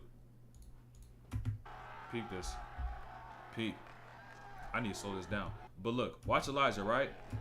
Grabs, reaches. Referee is right there. But y'all gotta understand referee responsibilities. They're not gonna be able to see everything. Look, he's not gonna be able to see everything because this grab occurs on the opposite side as to which the referee can see. And you can see him right there. He only looking at the ball and the hand that's reaching. So we can't see this. And the fact he's pulling the ball handler back. So now he's losing control of his body, his frame, and the ball all at the same time. So now, boom, he gets there. Now, you know what happens on fast break, dunk. And that sideline ref, you're probably like, oh, what's the sideline ref? Right? Understand what the sideline ref is probably going to be looking at. Look, we can't see the sideline ref, but he's probably watching something, not the ball, like the person at the top is doing. Probably watching what's going on in this area, off the ball, maybe the corner, something like that. That's why I don't want to see all the camera angles, but fuck, we can't really see exactly what it is. But fuck, it is what it is, though. And, hold on, let me think about this like this, too. He may never be able to see, because if he's on the sideline, he can't see through his body. And this is probably just not his call to make. Probably just not that sideline ref call to make. What stats are games are you reviewing? What you mean? The only other stuff I'm gonna watch, probably finish this vid. I'm gonna finish this video, and then after I'm gonna watch Kyrie, then I'm gonna watch Taylor Hendricks.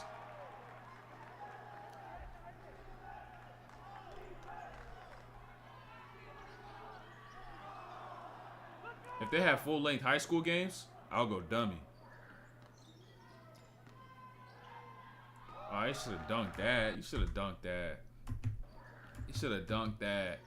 Catch, boom, hop step. That's a dunk. That's a dunk. Come on, that's a dunk.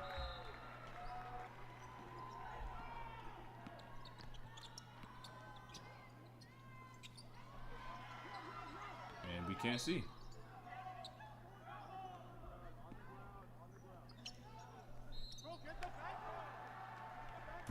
Logically, like just think logically sometimes. This show is one of the go-tos as I remember we used to do in high school. Not at AAU because our AAU team was always small. But look, this player is just way smaller, and they just let you start with good positioning. That shit really could just is lob, boom, right there in front of the rim. Like it'd be that simple sometimes, right? You just gotta have the personnel, a player who's tall enough and also has a good touch, right? And of course, you gotta make sure in a situation like this, we're not able to see the full play in itself, but if you start underneath, if you work your way early to where the defense doesn't work you out, and the defense is playing defense according to where you're starting and not trying to push you to a start and push you somewhere else, boom, right there over the top. It's a lot. Really be that easy.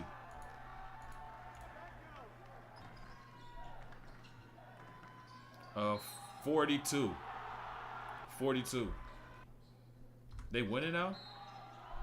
Or no, they still not winning. He's probably about to have about 70% of the points. Really 80% or some shit.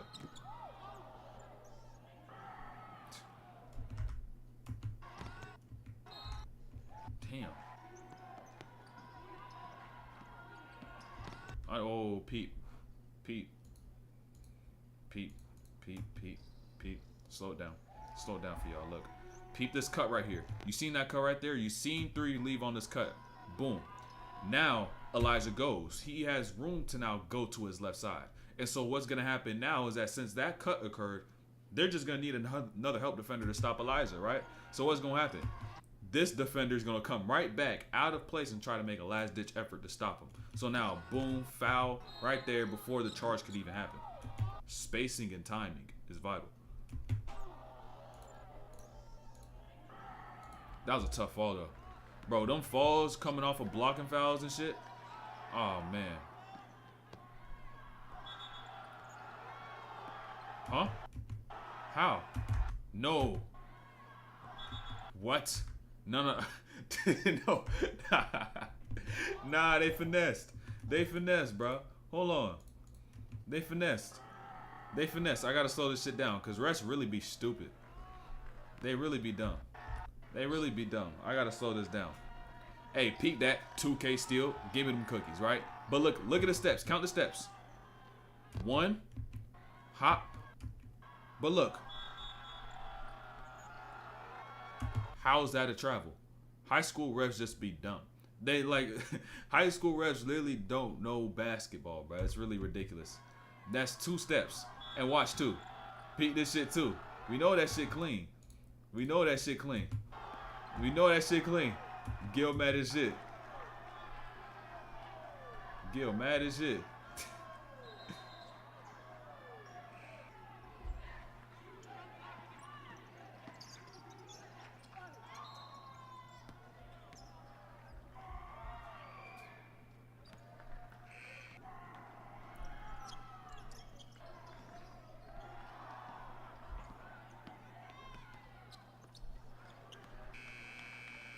End of the third. I ain't gonna lie. Out of all these points, Elijah probably got about 20 of them motherfuckers off free throws.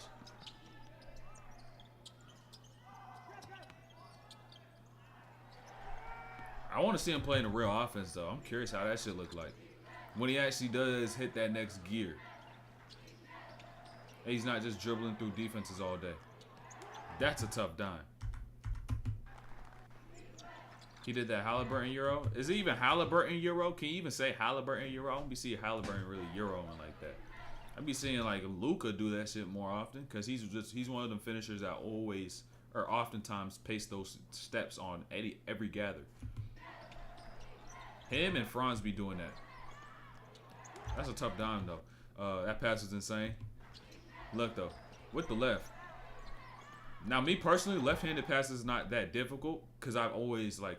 I don't know why, but it's not that hard to me. It's kind of fairly natural. But this is situations like this. You literally just need a lefty pass, right? You literally need it, right? Cause just understand the angles, right? Understand the angles. Give me 1 sec. Cause Elijah gets right. Boom, picks up his dribble. Defender on his right side, recovering. He's reading the floor. If he throws his pass with his right hand, that pass is not getting there because their hand is blocking that lane. At times, you can't always pass with that dominant hand. So, boom, left hand dime, straight to a lob. Y'all need to work on that. And you can literally do it by working with a person or taking shots, right, with your teammate, whoever it may be. And every single time you throw the ball out, throw it with your left hand, right? Y'all get up how many makes? 200 makes each. Throw every single pass with your left hand. So now instead of it being actually 200 passes with the left, now add up the percentage. You're now throwing maybe 400 to 500 shots, depending on the person. Maybe 600. They shooting bricks with your left hand in that one workout. So you're working on 2 things at one time. Get on my roasty if you say something wrong. I ain't saying nothing wrong. Why do I gotta be scared for? If I was passing that left, I would have hit the stands. I'm not gonna lie. Hitting the stands is crazy. The fake he did on the Euro at the start. Oh yeah, the ball fake joint. I forgot what it's called. I be doing that when I'm rebounding. I be trying to tell y'all. It's dope. Now you just getting dummy reps in. Dummy reps. Shit gonna hit the top of the backboard. I can throw really good dart. I haven't tried to throw a lob with my left. Like I've never really had to Pinoy step. That's what it's called. I remember I posted a video on that a while ago. They were like, it's a Pinoy step. It's a Pinoy. That's the only thing they put in the comments. People who know the actual terminology of certain moves, they say, oh, Pinoy step, Pinoy step. This is funny. I was like, okay, but the video, the point, how we use the move, the read. That's what matters, bro. I don't be caring for names oftentimes, especially in workouts. Like I do so many workouts, I don't even have a clue what the fuck the name is. Or I have no clue.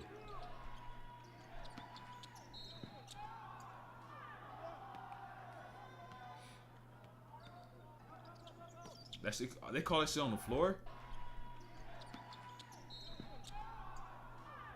How is it on the floor? High school refs just be high schooling. I can't explain. I cannot explain.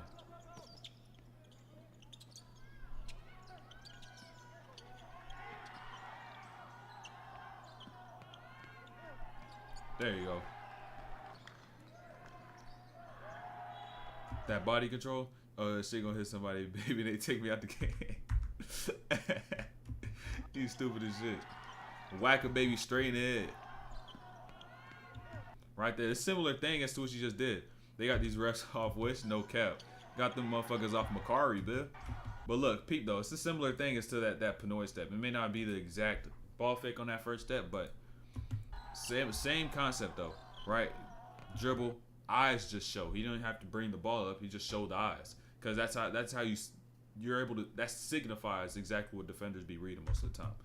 Like straight off a play like this, the only thing that Alijah sells are his eyes, right? The ball may be in its momentum, but now look what the defender does. Jump. Only after eyes look up. It's not like he brought the ball up, right? That's just one part that could signify and make a defender want to jump out on something.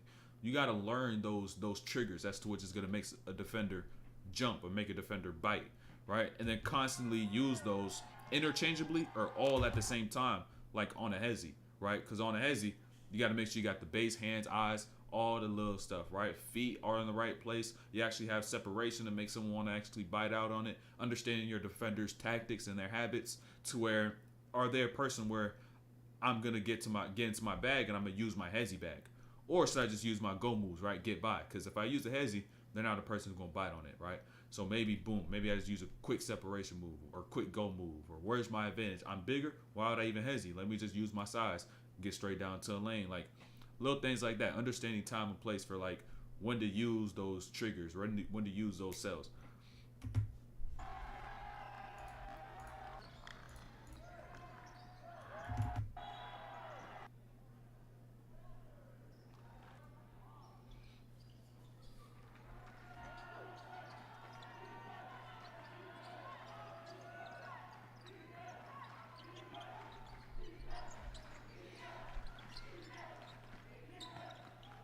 Dog, he called a carry? He called a carry? Hold on. He was really about to score this shit too. Look, look how the defense is gonna stack up, bro. With all the moves he about to use. Look, you see 4 defenders in line right here. Boom, off ball movement occurring. Off the screen. Look. 4.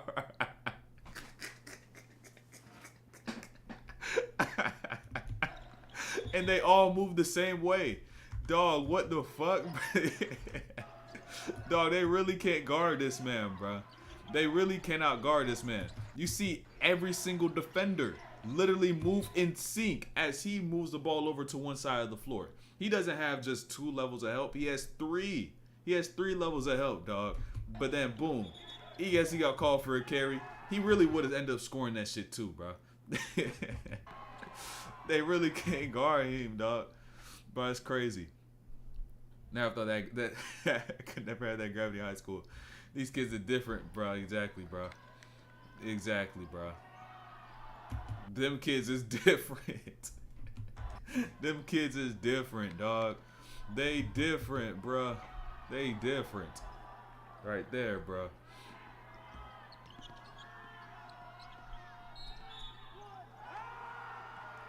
Them slow steps be fucking them up. Because even just understand high school basketball in itself.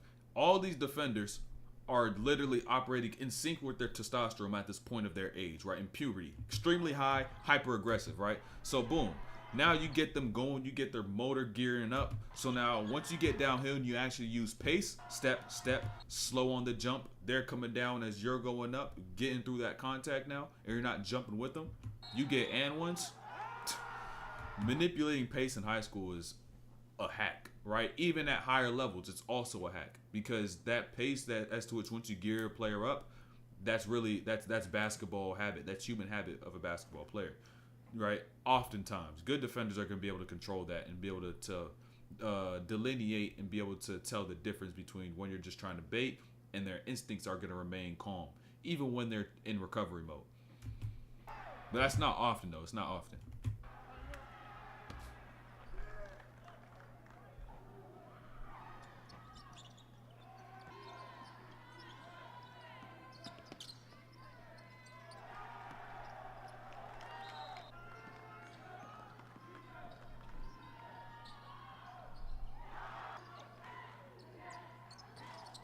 Damn, when was the last time we see the... Bro, it's the first time I seen this jump shot. Dog, there's no... Because I know it's not like he can't shoot, right? It's not like he can't shoot. It's just that in a situation like this, why settle for a jumper when you can take everything to the Baja and get buckets? right? This might be the first time I've seen an actual jump shot out of him. First time, bro.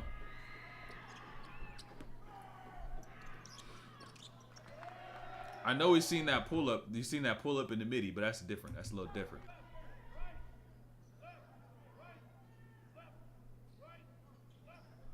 What happened? Oh, he's calling shit out. He's calling shit out. Oh, hold on. Hold on. He's calling shit out. Listen. Listen. Bro, what is going on? Are they flipping screens? How many times is this screen gonna get flipped? What the fuck is going on?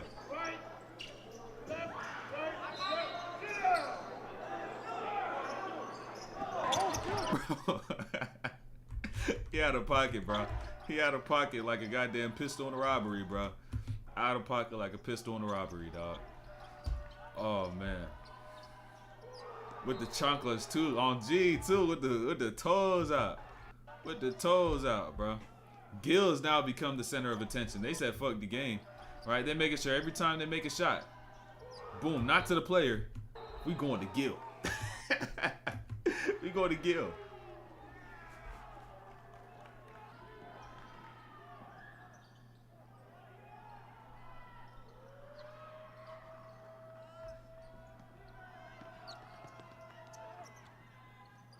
Yeah, I ain't gonna lie, he ain't got that. How the fuck was he on the floor? When the fuck? Bro, he spawned on the floor. He spawned on the floor. Look. Bro, when the fuck did he get in the frame? Dog, hold on. I need to slow this shit down, bro. Hold on. Look. Look. What the fuck? How did I not see? I don't know. Camera angles, bro. Camera angles. Camera. I can't see. Is that Melly Monaco next to him? I'm pretty sure it is. I think so. Yeah. Where is this shit at? Yeah. Gil doing his thing. Gil doing his thing. Let Gil do his thing, man. I won't go speak on it. Y'all say that. I ain't gonna speak on it. I was just gonna let it rock. I ain't gonna get none of his business. Man.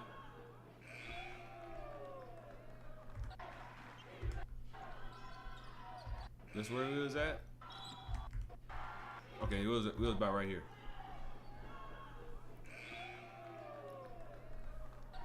It was the same dude? Wait, that was the same dude? Hold on.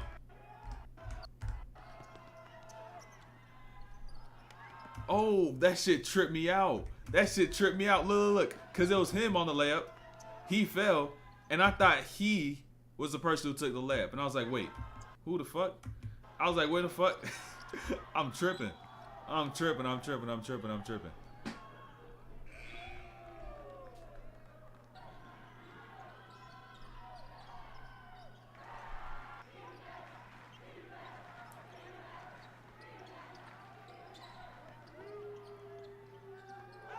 Hey, who say you don't pass, bro? Who say you don't pass?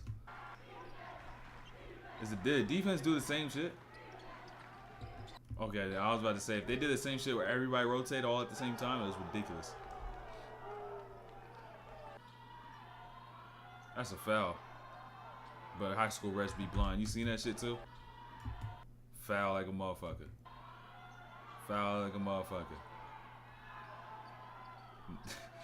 He still don't pass. Hey, time and place, bro. Time and place. It's all good. Time and place. That's all. Time and place. Depends on time and place. Bro, I'm telling you, if we have full-length high school games,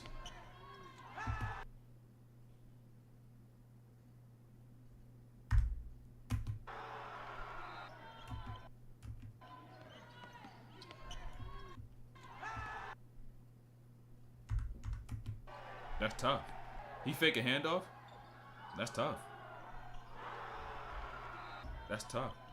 Yeah, he faked the motherfucking handoff. He used the off-ball defender as a screener. Cause that shit'll fuck up your whole angle. Look. In these handoffs, it should be tough, right? Because now, understand that he has to work around the player that he's supposed to be playing with and communicating with. That's the part that be fucking everybody up, right? When you get off these handoffs, right? And you see that player that now have to slow up, and the person that's guarding you is kind of in that direction, in that line of recovery, right? That's a drive. Because now they're immediately opening up. Not because the move you did and just because you're too quick, but off the fact that you use their teammate as a screener. Right, so now, boom, lane, another post, another dunk.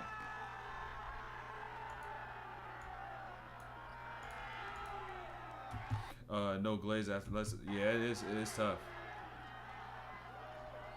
Off one bounce is different though. Off one bounce is tough. But I'm telling you, when I actually start doing some content, y'all gonna see me go off two. At that point in time, who knows what my vert looking like? And especially when I'm playing, bro, when I'm playing in games, right, where my nerves are firing, right, dog, I be like, I was front windmilling easy, back windmilling, I could 360 windmill, like, bro, that shit off too. That one was as much body to body, but he probably actually got some energy. It was like, I'm gonna go up and dunk these. Because he even realized before what was even occurring. I wish I could see the whole floor. But that positioning right there was just bad. Right, just notice the angles. Just peep the angles, right? Let's slow this down right quick, too. But look, notice the angles as a defender. That right foot is literally on Elijah's midline, right? Boom, midline, rip. On top of the fact that foot is in front, easy. Lane, right? They all dummy tired. Like, come on, bruh. Like, this is your help defender, bro. That's your, bro, come on. Let's be honest, bro. When you got a help defender that's looking like this, like, I'm sorry, but with all due respect, I'm booming that shit too. Shit. At least I'm gonna try, man. That's disrespectful. You try to put him as a help defender on me. Fuck no. Come on, man. Buddy can't even do a goddamn 10 to 60. How tall am I? I'm 6'1". I'm 6'1". I be trying to tell y'all. Y'all probably think I'm not 6'1" or some shit. I may be capping to say I'm shorter than I am, but I'm 6'1", bro. I'm 6'1". That looked too easy. Yeah, it was easy because he didn't really have no contact for real. And on the fact that the whole approach and the attack was just effortless. Like, it was just boom. Like, it was damn near like a workout. Damn near. And nobody on help was actually trying to like put contact into it. So, by the way, the only dunk I need to get is an East Bay. That's the only one I need. I need an East Bay, bro. That's all I need. And it's just technique. It's form at this point.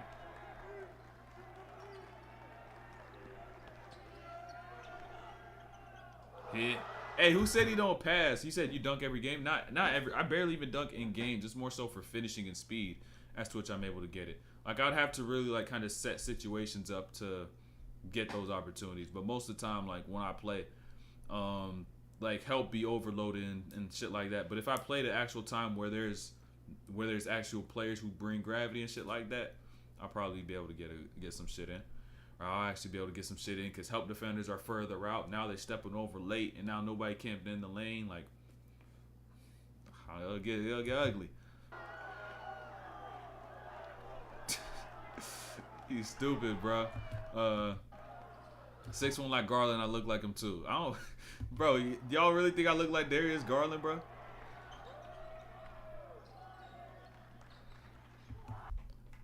So you went to a charter school, or how's your hoop resume? I ain't go to charter school. I went to a regular public school. I went to school in Orlando, Edgewater, school Anthony went to.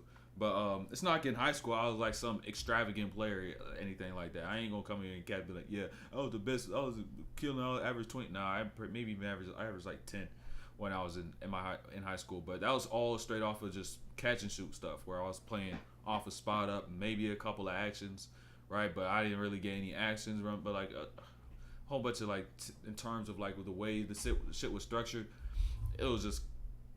My coach couldn't coach. I'm gonna be honest. I'm gonna keep it a bean. But when I look back in high school, I never think about what my coach did. I think about what I could have done in terms of how I could have fixed the things as to which I did to play better. And so it was like changing little things in my routine to where I was too stubborn to change my upper body routine, which now made me a little inconsistent in my jumper. I didn't have the will, I didn't have the courage to be able to step up and say, I'm gonna take these shots and I know it's the best shot. And even if I get an earful sometimes, I know the amount of work as to which I put in. So like I think of that stuff too. Like I wish I would have really taken that step to say I'm shooting these shits and I'm gonna shoot with all the confidence. I'm literally gonna block out the coach because that's what it really has to become when you do put the work in. So I think of that. I wish I was able to do that at that point in time. The only time I was able to do so was our very last game, which sucks. Because the first time I was like, bro, I'm blocking out. Like I'm playing like I played in AAU. I'm just gonna go boom hoop. I dropped 24 my last game, or like 23 my last game. I had like 6 threes.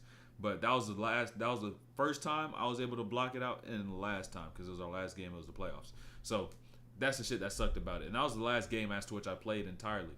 So at least I ended playing basketball on a good note. You know what I'm saying? A game that counted. I played in a scrimmage against St. Leo. It's a D2 in Florida. Played against a scrimmage in St. Leo. I had like 10 points in that scrimmage, but it's like 10 points in like 5 minutes or like 6 minutes or some shit, but some shit like that. But that game is a scrimmage. It don't really count. So yeah, it's not like I was an extravagant player. A lot of the shit as to which I have in my skill set now is just me learning from the time I stopped playing and kind of building my mental, building my knowledge. So I'm gonna keep saying it though, even though I'm wrong. Oh yeah, what's good though, Alex?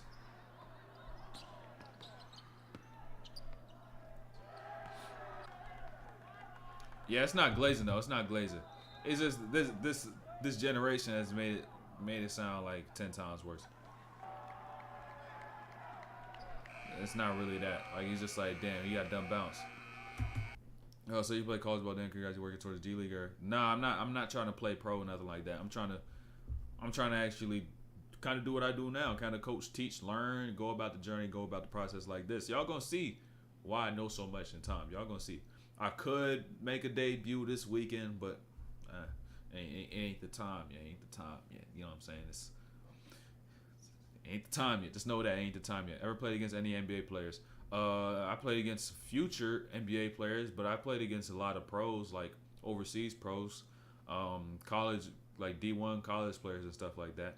I could go back and keep doing that shit in the summer, but we'll see in time though. We'll see in time. I don't know about this summer. This summer will be tough because I'm still in school.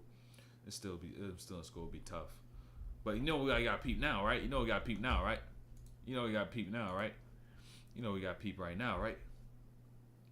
But I didn't play again. I played with Ronaldo Segu a couple times. And one of some of the off seasons. I think my off season going into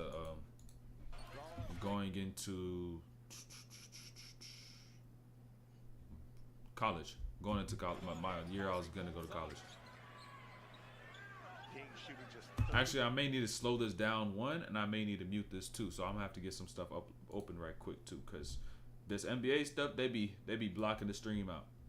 They be blocking the stream out. So this is all gonna be slowed down.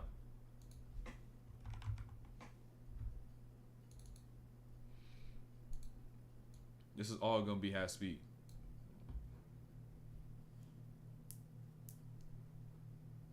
Never felt my defense getting worse. Why should I would do get dropped? Who? Ronaldo Segu. He's that dude y'all seen with the hezzy, like the mean ass hezzy. I know y'all seen him before.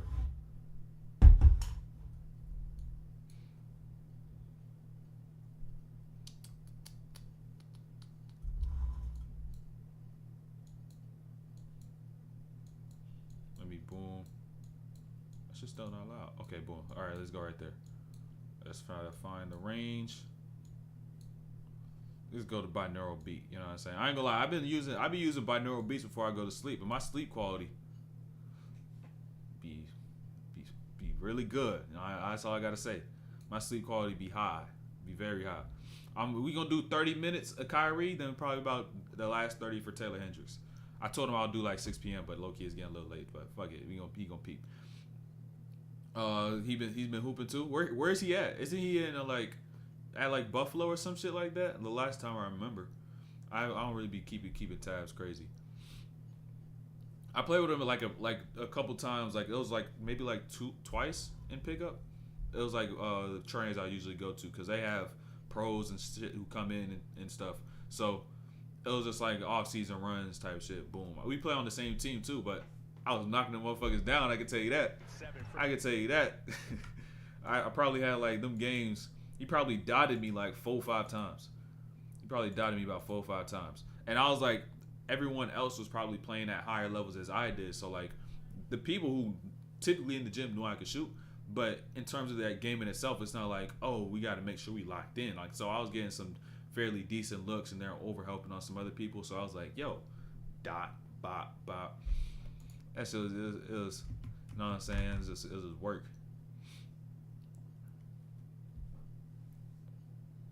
Shangoon. Segu. He said Shangoon. We're going to get an Outprint Shangoon breakdown, but yeah, I don't know if he was trying to, he was trolling. I don't know what it was.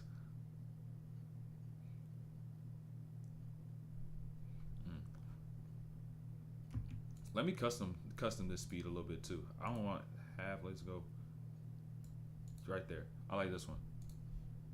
Outprint shampoo. Y'all stupid as shit.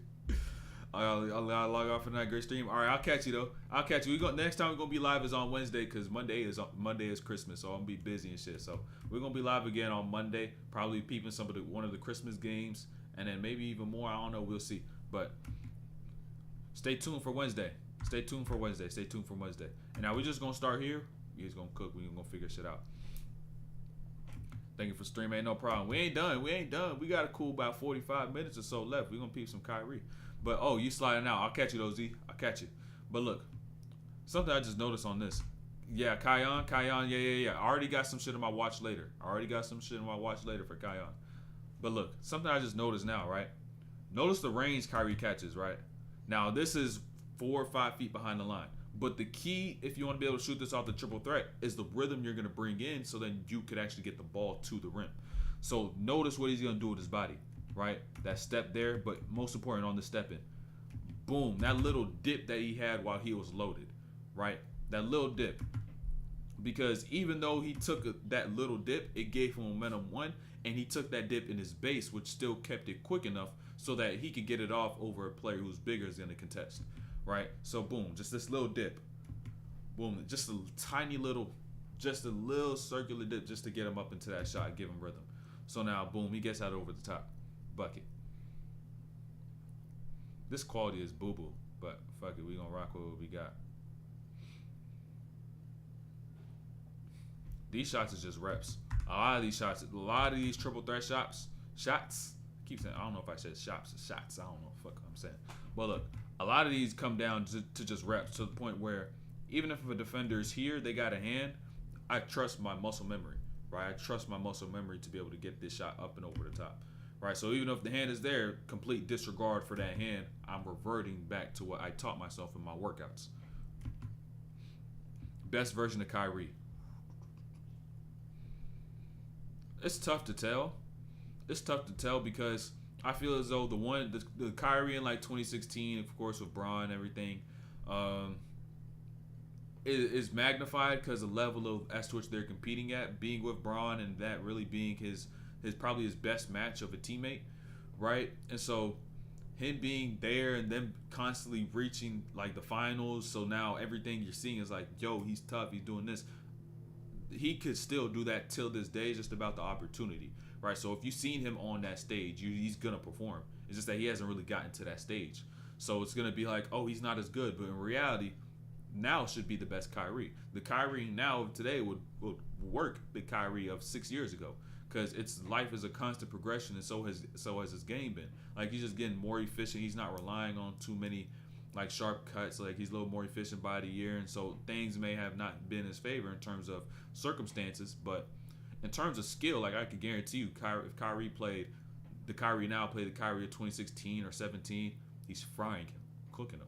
You know, it's a whole 5 years. So Nets Kai was more efficient. Nets Kai, possibly, but I'm still taking the Kyrie of today with more knowledge and not really any real drop off in terms of like physical capacity. You know what I'm saying? You know what I'm trying to say in terms of just that in general. So like circumstances as well at that. Circumstances as well, because you did have KD there. Now it's kind of Luka, and like if we're just talking about individual player, that's probably better. But in terms of let's put it like this: how is he best magnified in terms of, or how is he able to get off exact? What's the best situation? Best situation, right? To where you could get the most out of Kyrie. Now I would probably say Brooklyn and Cleveland are close, but Cleveland, because Braun has so much damn gravity, and that's the way as to which they kind of played, where that he just gave him that freedom, was like go ahead, rock out. You know what I'm saying? Like that, you seen him just no thought. He was just getting busy. Nets Kyrie is also there too, so I would say probably Nets Kyrie because he's probably a little more efficient because he was older, but he'll still get into his shit. So maybe Nets Kyrie, right? You're able to get the best. So yeah, regardless, you know he's gonna get his.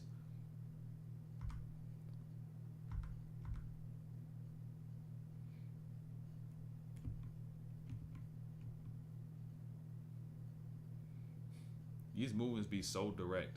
If you just think about the movement pattern, right? You kind of begin to think about you just think about the movement pattern and the angles of the steps. How this one is just in line straight to his gap, right, and the lane that Dame is giving him. If he's not that sharp and that intentful with those steps, the time he gets here and tries to get to this, like he's probably not gonna even be able to get to this. If he try to get more into space, he wouldn't be able to get that contact on that veer step, right? He'll be stepping really into nothing and be off balance. He would get to exactly what he needed to get balanced on the way up. So now he's able to just hit a crazy damn near circuit shot like that. And this one is tough. I remember seeing this one before. That one is tough. That is tough. You see how high off the glass that shit went? You see how high off the glass that joint was, bro?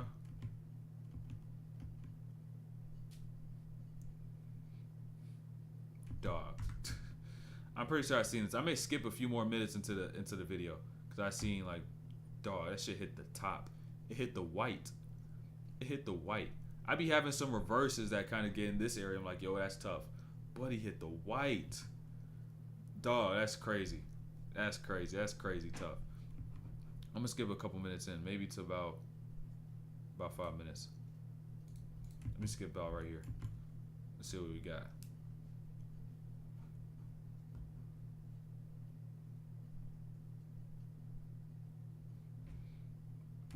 Sharp. Hold on. How the fuck? Tatum with. Oh.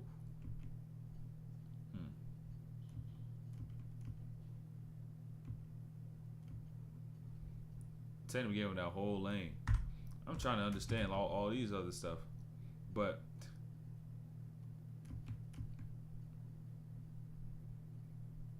I ain't gonna lie. That spacing left was bad though.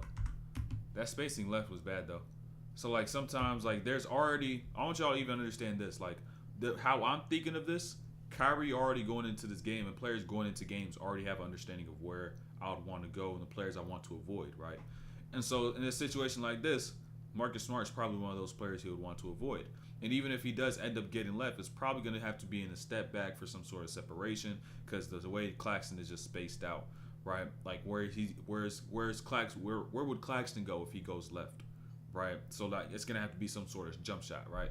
And so now this kind of leaves the middle to where Tice is the help defender, and you just got Tatum to open straight up, open up the middle, right? Pause, right? So now boom, angle's just sharp, goes in there with intention, has that little turn of that shoulder too to get through that gap, and kind of just lead him and give him more momentum.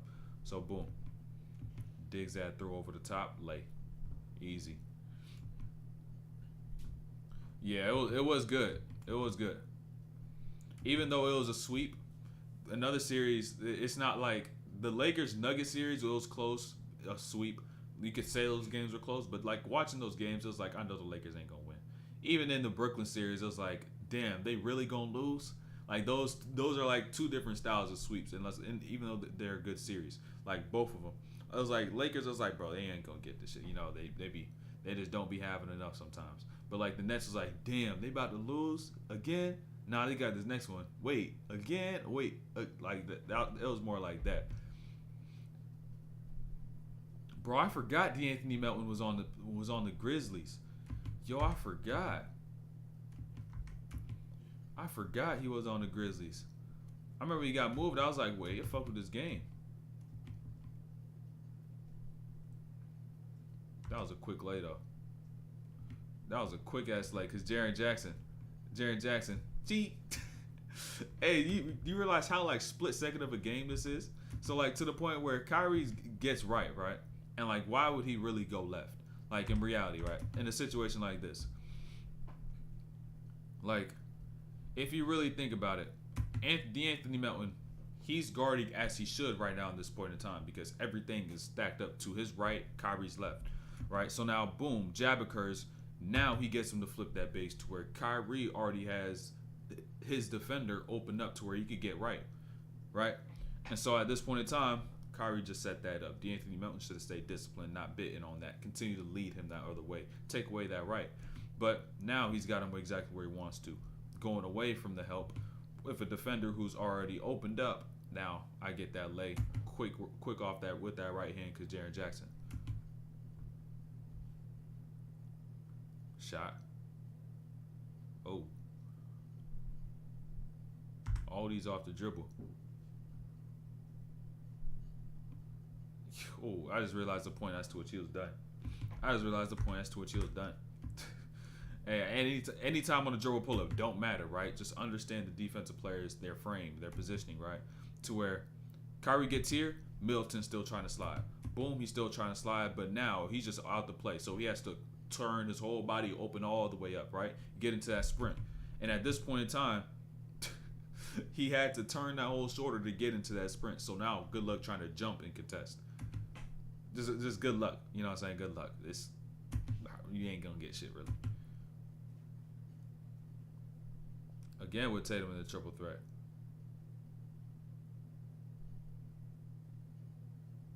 Again, right? He been getting right with Tatum.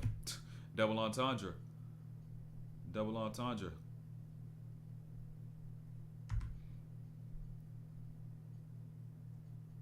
But hold on, I'm trying to see some of the communication even going on. I just try to understand scenarios towards like, okay, Jason Tatum probably know, oh, I got nothing this way. He got a lot of space this way. He could turn the corner this way, right? But even this other way, he could even turn that corner.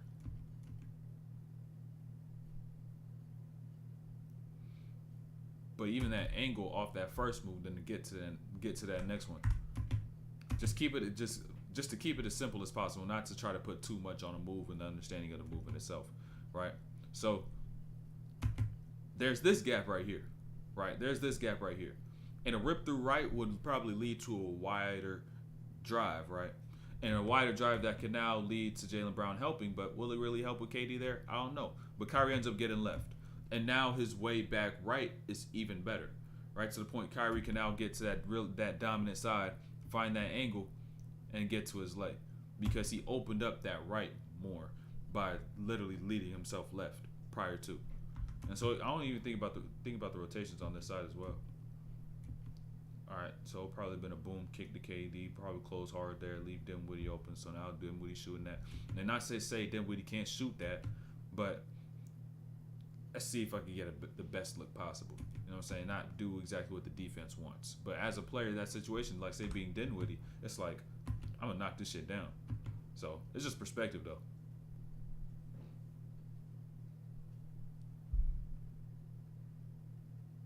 He working Tatum. Is this all layered too? Is this all layered? Oh no, this is regular season now.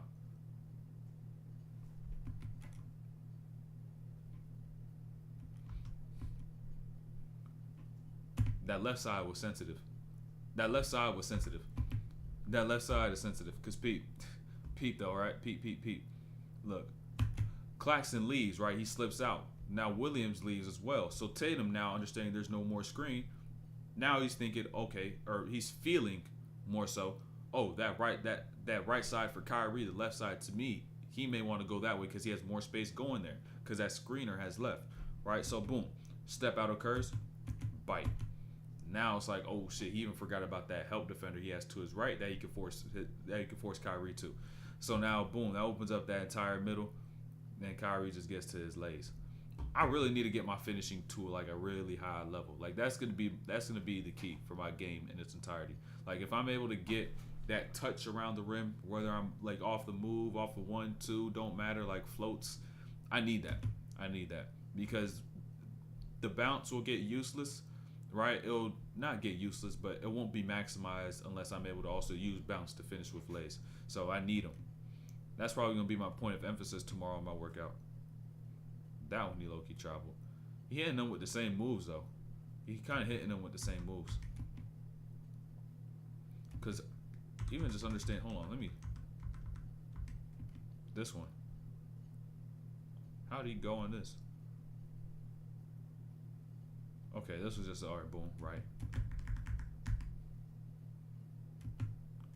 That one left, get back right. That one fake right, get back left.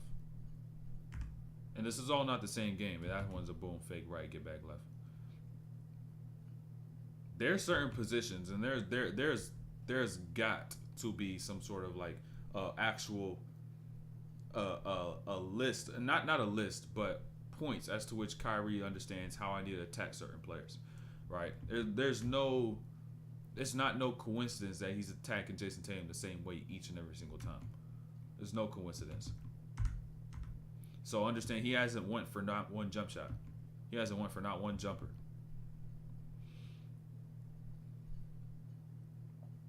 Wait, on his last one left, did he? No, last one left, he ain't have none.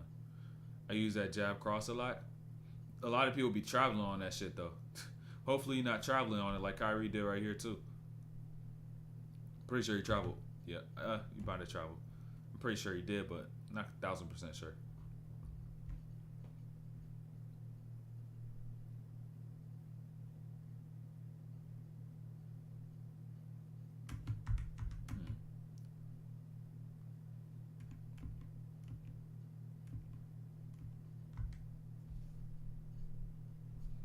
I want to just peep something right quick.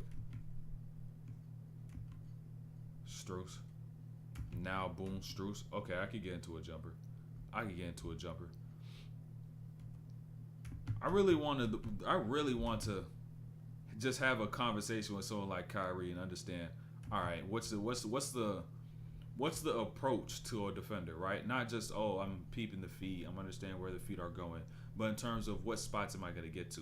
That's something I really want to understand and learn for, like, defender by defender.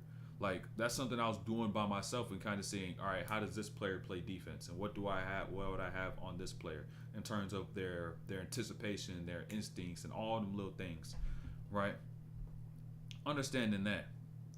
Because that's one thing I'm still trying to decipher. I've watched over, like, maybe 2 styles of defenders, but there's so many.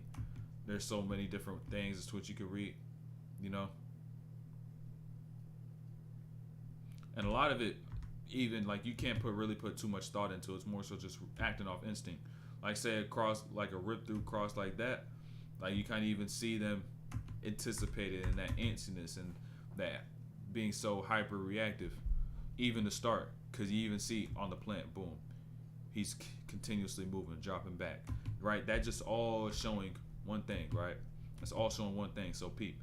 McDermott hops out, hops forward, continuously moving, shifting his base, hands unsure what to do with his hands, dropping back, hands up again, hands moving again, just waiting for Kyrie to do something. That just shows how uncertain he is as a defender. And so once you give him something to bite on, he's gonna bite because he's just waiting for you to move, right? So you sell one thing, boom, he got space, I get into that shot. That's a hyper-reactive defender. And y'all just gotta make sure you're able to take advantage of that, right? Using that aggression against them. Imagine he pulled that shit. Imagine he pulled that shit, kept it there, waited till he got there and pulled it. Damn. Wow.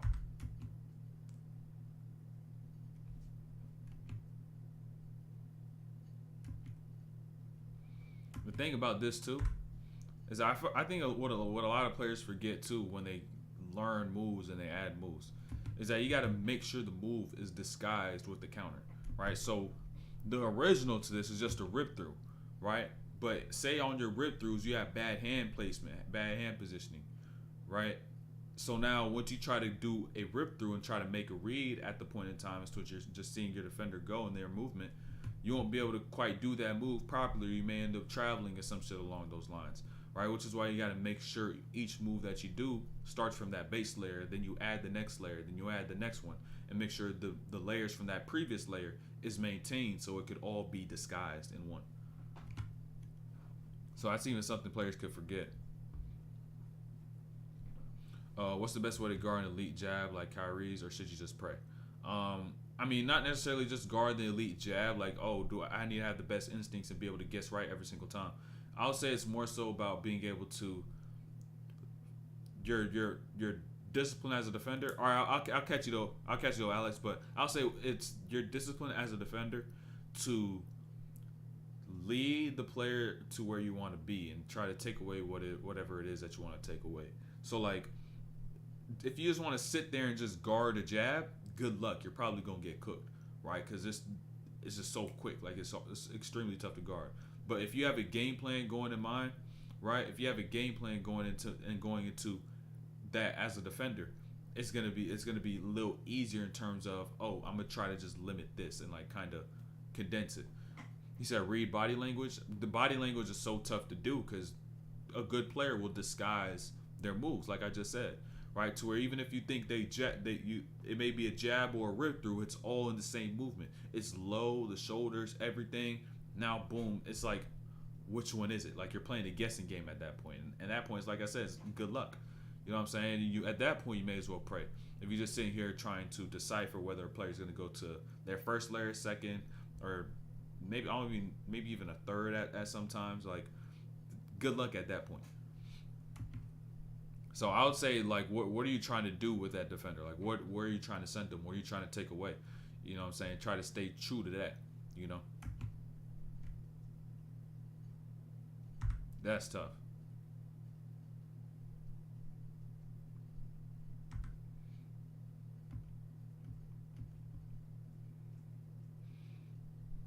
That's tough. That's stupid tough. Davion Mitchell. I ain't gonna lie, he traveled his ass off. I've seen this before, but he traveled his ass off and he still hit that motherfucker, so it don't matter. But whatchamacallit? Body language. I feel as though it's not about your ability to literally read and decipher body language and understand what every single part of their body is doing. It's as you play more and more and gain experience, you'll be able to just act off instinct, and your instinct will be able to make the reads on the moves you need to make, right? So like I could try to sit here and point out every little thing, and then once y'all try to go and play, you try to see it. But it's more so about your experience, right? In terms of you and that exposure to movements, exposure to moves, and general exposure to defenders, and just understanding that, oh, I may enter this move, and sometimes I may have a conscious read, but maybe this move I have is already got a good feel for it, right? So now every time I do it, I shouldn't really put too much thought into it. I should kind of just leave it at that. And once you're at a level of mental maturity to where you could kind of be able to say, oh, why did I do this, right? You could be able to hop into that conscious thought and then hop out of that conscious thought, right? So it's a tough thing to do, though, because it takes a lot of mental control right here. Because if you let that thought get caught up too much, you're going to go into a game trying to play everything with thought. But you need to rely on that instinct. And so I would even say at that point, if you do have some skills as to which you want to be able to have thought out, is at that point, your goal should kind of be to kind of tell yourself that I got this information from my instinct. So me trying to stray away from where I got this skill, which is from my instinct, my subconscious, is a dumb thing to do, because that's where it all originated. That's where it started, right? It's the root. If I abandon the root, then my fruit gonna die.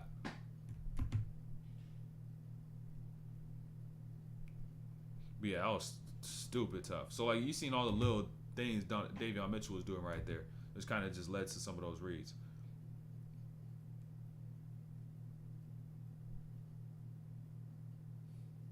There's another thing that's just about reactiveness. You know what I'm saying? Because even to start on this one too, Even to start on that boom jab. Now that left is open even more, right? So now, all right, open up more. Let me go left. All right, see him leading. Now let me. That's another thing, just to kind of keep them back there. You know what I'm saying? Like I already had a lane. I just want to make sure you stay back there so this lane stays here. Like I just want to make sure that occurs. And it's not, like I said, not thought. It's all instinct. It's all impulse. The only thing I could tell you as to what y'all could really think and understand for is understanding like how to leverage these gaps that you may have in these scenarios, to where it's like, okay, I got this left, but I don't want to go too quick with it, right? I don't want to just take what's obvious. You know what I'm saying? Let me sell something to make it even tougher for them to guard. Because with every good attack is going to be a good disguise. If you just try to go straight on, take exactly what's there, and everyone already knows it's there, it's going to make it easy for everybody to guard you.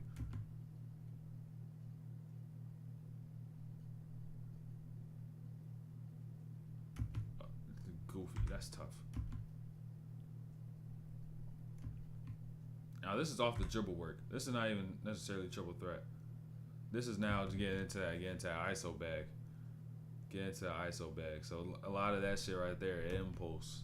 I can't tell you when to go hit a half spin and get back into space. It's just, oh shit, boom, playing off a flow. Nasty. Nasty.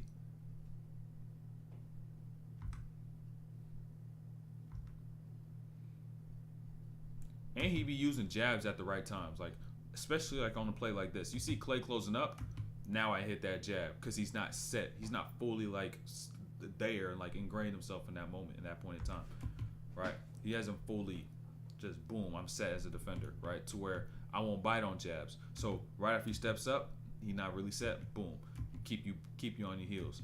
Now I make this attack going that way. Now I'm able to make these contact, get some, you know what I'm saying? Get my angles, step back. This one, of course, we all seen this shit.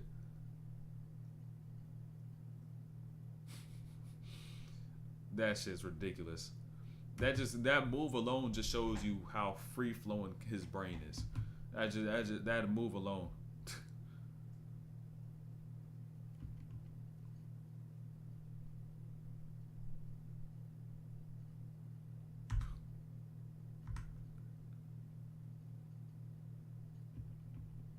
Like you said, how do you guard a jab? How do you guard a jab? Like it's just, it's like I'm telling you, it just all looked too good. It all looked the same.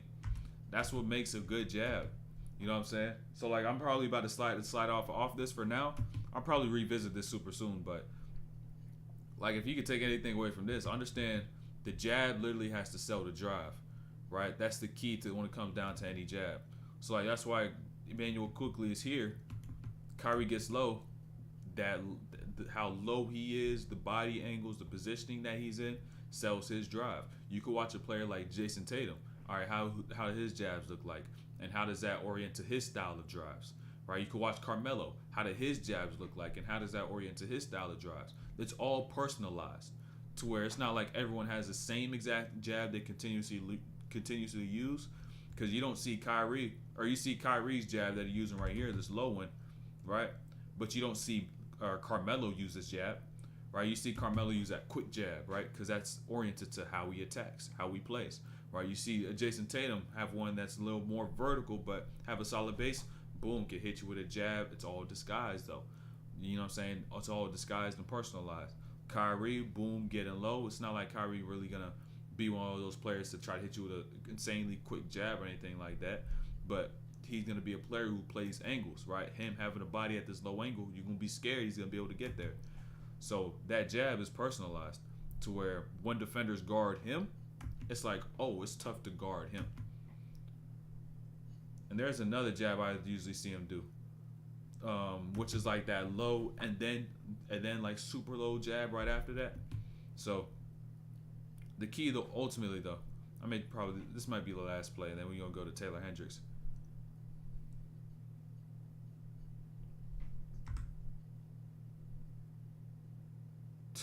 Froze PG. This is the last one, though. This is the last one. But Pete, look. Who is this? Jeff Teague, I think? Jeff Teague, right? PG in this corner with Bron. So, boom, rip right occurs. Now, PG is aware of this gap and aware of the Kyrie drive, but Kyrie stops. And now PG decides to turn away and shift his focus for a split second back to James. So now, boom, what occurs is that Kyrie now still has this gap because Jeff Teague did not close it up. Whole time, he ain't close it up. So, boom, stop. He's there, gap still there. Kyrie steps through. And at that point, Kyrie just needs to get the ball up here and just have space to let the ball go. And he good. And he good. But we about to peep this last one. Let Taylor Hendricks break down right quick. We got maybe like 3 minutes of clips. Got about 3 minutes of clips. But I got some gems in here, though. I got some gems in here. Y'all gonna pick up on some things of habit that occur in a lot of players. It occurs in a lot of players. So, boom.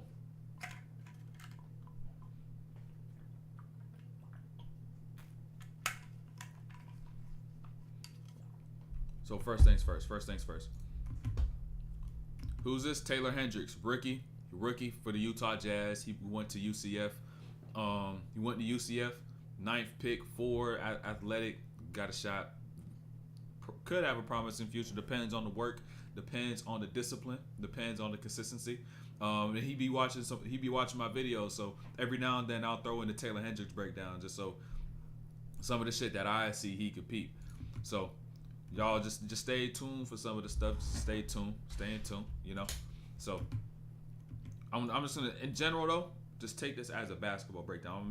I'm gonna make this extremely generalized, right? It's personalized, but it's still gonna be generalized.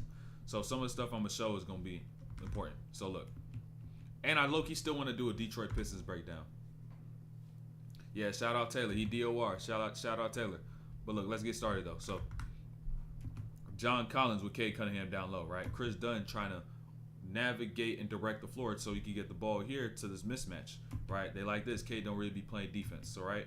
Now, Taylor kind of got caught up in the point where, oh, you going to pass this to me? Am I going to throw the entry? So now he has to just re-navigate all the way around. Because what players will usually do, right, is that they'll see the mismatch and they'll cut through, right? So now you kind of take that player all the way to the other side, and Taylor being a shooter, boom, you can get to these shots. Right, or like they won't help as much, and if that ball does end up in rotation, he could be that second pass over, got a shot. But here though, just continuous movement, right? And this communication right here really set everything up. And now at this point, I want to talk about the catch and shoot game of things, right? Right, the footwork, 1, and then 2, the base. 2 parts of this I want to talk about. So the first thing, let me just talk about the footwork, right? Y'all gonna need these lift and these lateral footworks. Whether you're a right-handed player like Taylor is in this situation, right, and you have to kind of skip going right and then hit that right-left plant and get up into a shot, or you're lefty going that same direction or going the other direction where it's a left-right and then you're a lefty or righty, don't matter. You need the footwork, right, to prepare yourself for all scenarios. But that footwork won't matter if you don't have the base going into that, right? So just pay attention to the base, right? Pay attention to the base. And so when it comes down to shooting, I'm huge advocate on efficiency and movement, right? Because if you move too much, it's going to take away your rhythm, momentum, your speed. It's going to make everything tougher, right? And the more movement, the more movement there is, the less efficient you are, because the more room there is for error, right? So you're moving more, and say if you're trying to do something perfect, but the amount of work it takes to make it perfect, instead of having to do 1 minute of work, say you have to do 6 minutes of work.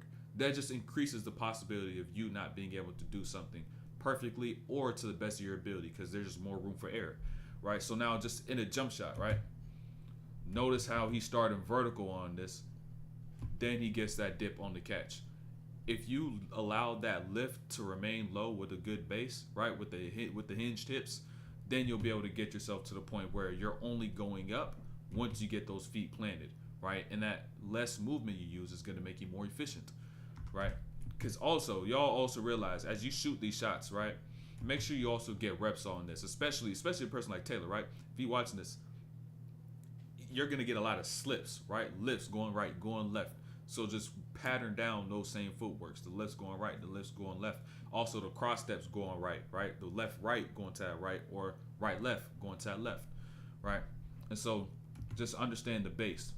Vertical, catch, drop, dip, up.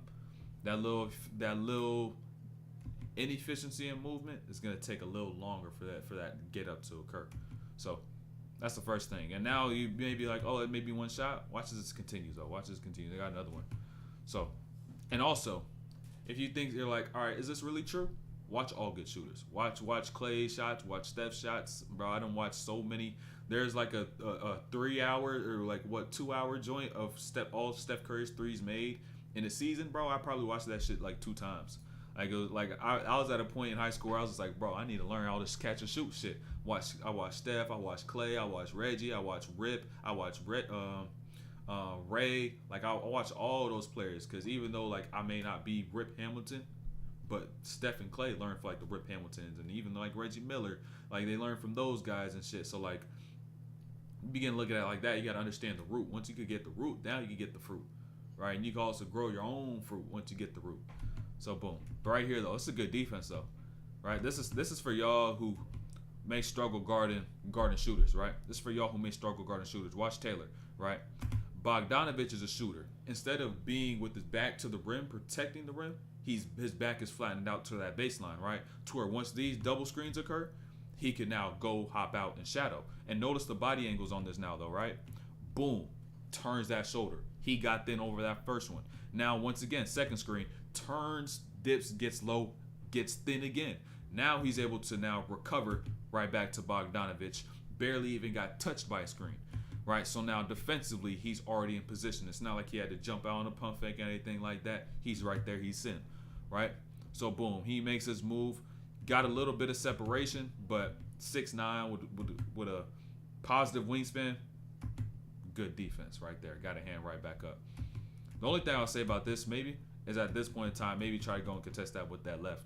That's the only thing I'll say, because that left as a righty shooter is tougher, right? Because it's right there on that same side. It's not like you're crossing over trying to reach. It's like right there.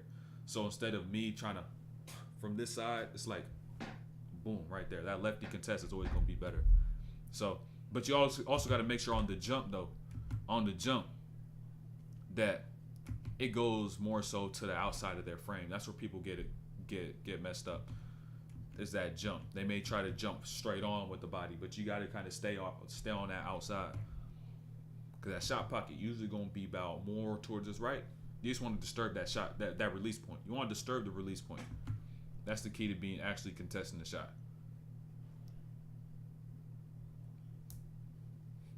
And now right here too. This is something that I feel as though this is one of those plays where you could get caught up in habit, right? Instead of being a player, right?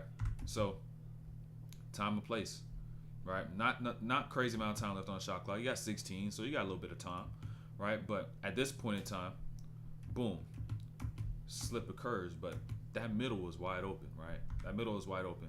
And now going back to what I was saying about habit, right? And so being a stretch 4, stretch wing, or whatever you want to call it, being that stretch type of player, right? Pause. Being a stretch 4 per se, coaches probably always say, oh, all right, go slip every screen so you'll be able to go and get that shot, right? But in a situation like this, why go out and slip when you got a player that's already sitting right here? 1, and this middle is wide open. 2, to the point where if you go into this and think, all right, let me make the read and see what's open, see where there's space, right? I go here, and I know that push does occur, right? That push does occur, and he is trying to lead me, right? But if I slip here to this middle, outside the paint, down here on this baseline, catch, float, right? Get that 2. And what that 2 is going to do is going to do wonders, right? It's going to work wonders, because at a point in time as to which when you do get a slip and it does work, you got a 2 now, and that 2 is going to be able to help you get rhythm and allow those next shots to feel good. So in a situation like this, that little slip to the middle, just kind of read the floor. And instead of thinking of all operating on the habits as to which they're told you to do because it's your strength, right? Just be a player. Be a player. And another thing that could allow you to do that as well, right? As you're an off-ball player, don't just see, oh, I'm supposed to do this, I'm supposed to do this, I'm supposed to do that. See, all right, I know what I'm supposed to do. That's already natural, right? Telling me to go slip, go shoot, I've done this my whole life. I've been, you know what I'm saying? I've already done this for so long, right? That's my, I'm used to doing this, you know what I'm saying? It's already in my patterns. And so at this point in time, it's like, all right, what else could there be? You know what I'm saying? What else could I put my attention to? Because all this other stuff is normal, it's regular, right? So at this point, being an off-ball player, sitting in that corner, be like, all right, how does this floor look like? Where's some gaps? All right, boom, I may be able to get this instead of that slip. Like, this is just another option. And then boom, right there. There's so many more stuff I could talk about on a play like this. There's so many things. But right here too with Cade. Right here with Cade. I know this shit too happened right here. I know what's going on with this too. Pete though. Cause I ain't like remember what I was even saying before. First breakdown. Right? I was like, Lauri Markkanen is there, he's healthy. John Collins, boom, there, he's healthy. But it's about opportunity. Right? There's gonna be some point in time you get opportunity. Every player gets opportunity. It's just about are you prepared for the opportunity, right? And are you putting the work in, right? So you're prepared. Right? And so now all the work that you done put in is gonna come to light. And if you could be able to look back and say, I could have worked harder, you can't blame nobody but yourself. You know what I'm saying? So now the opportunity is right here. And the work gotta continue, and the work probably could now increase as well at that. So now Cade Cunningham, right? I just peeped, right? Getting into the game, the first little stint. Cade now, boom, splits that middle. You know what I'm saying? He's going to end up running this 2 more times in the game. It shows that he's just picking on them. Right? He's picking on you.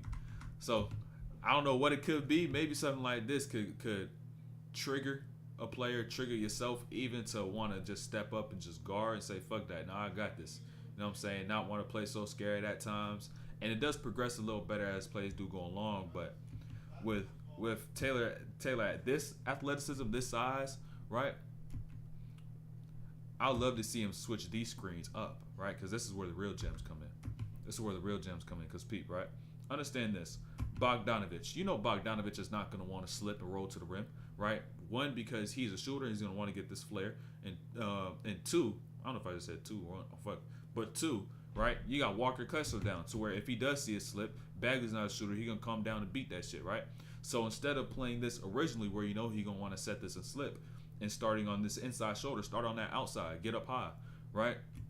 To the point where if you're already up here near this Y, he don't got ground to eat to then get into this push cross and build up some steam, right? So I would love to see Taylor begin to take these steps and be able to be more aggressive as a defender in these situations, right? Stepping up and guarding any player, it don't matter. And if he's able to do that, right, just throw himself in the fire, trust his ability, and just build the habits in time, the amount of shit they're going to be paying for that. And then you fix a couple things with the shot, bro, oh my gosh. In the league today, you're going to be making a living. I tell you that. You could guard 1 to 5. They'll pay money. They'll pay a lot of money to guard 1 to 5. Pay a lot of money to guard 1 to 5, man. But right here too, though. Remember the thing I was talking about earlier? The first thing I talked about, base. I want y'all to peep this. This is not the most ideal situation. Look, this is not the most ideal situation, but he made the best out of it because, like I said, the base, right? So boom, he catches already in the base, right? He's already in the base. So now he's just going up. And now it's a more difficult shot, but there's less movement, right? That less movement just made it even easier for him. So he's the 9th pick in the draft. Hold on, I clicked M. Hold on. My fucking headphones turned off. I don't know what the fuck is going on.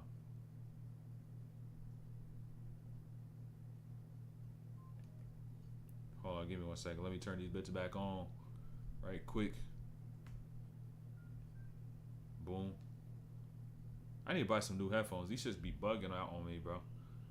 I might. But there we go.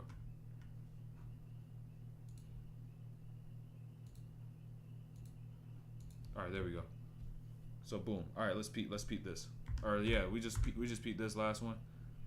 We peeped this last one. Now once again, right? But peep the adjustment on going on this one though, right? More ready for this and a little more prepared on that. But right there, that brace for contact, where he got messed up on that one. Right? And so as Cade got downhill, right? You knew he gonna want to get to the lane and want to drop the shoulder. So what he's gonna do? Brace for contact. But Cade's gonna get through that contact. And that kind of just shows that being in that vulnerable position where you're just moving lateral, right? Or just instinct and being able to delineate whether a player is really trying to bump into a post-up or just get by. But if it's that first one, like I was saying, right? If it's more so, all right, I I won't be able to brace on all this contact if I continue to move. That's just about scaling up your strength, right? Because now playing at a level in the NBA, it's the highest of levels, right, of basketball. So it's like all transitions between all levels of competition. That everything you do must now be scaled up, right? How strong you were prior to, how strong you were in college, was enough for college. But if you want to stay that same level at that college level, your game's not going to progress. And if you want to reach new levels, you must now expose yourself to new ranges that you've never been, right? But that comes with discomfort, and a lot of people don't like discomfort. So are you willing to expose yourself to that discomfort, get in the weight room, eating the right food, decide not to go out sometimes because it's not going to be good for your body? Are you willing to go through those disciplined times so you don't have to deal with the pain of regret in time? You know what I'm saying? So little situation like this, getting stronger laterally to where you can trust yourself to take on these bumps from a player who may have 10, 20 pounds on you, maybe coming downhill, attacking you, right? Just scaling up that strength.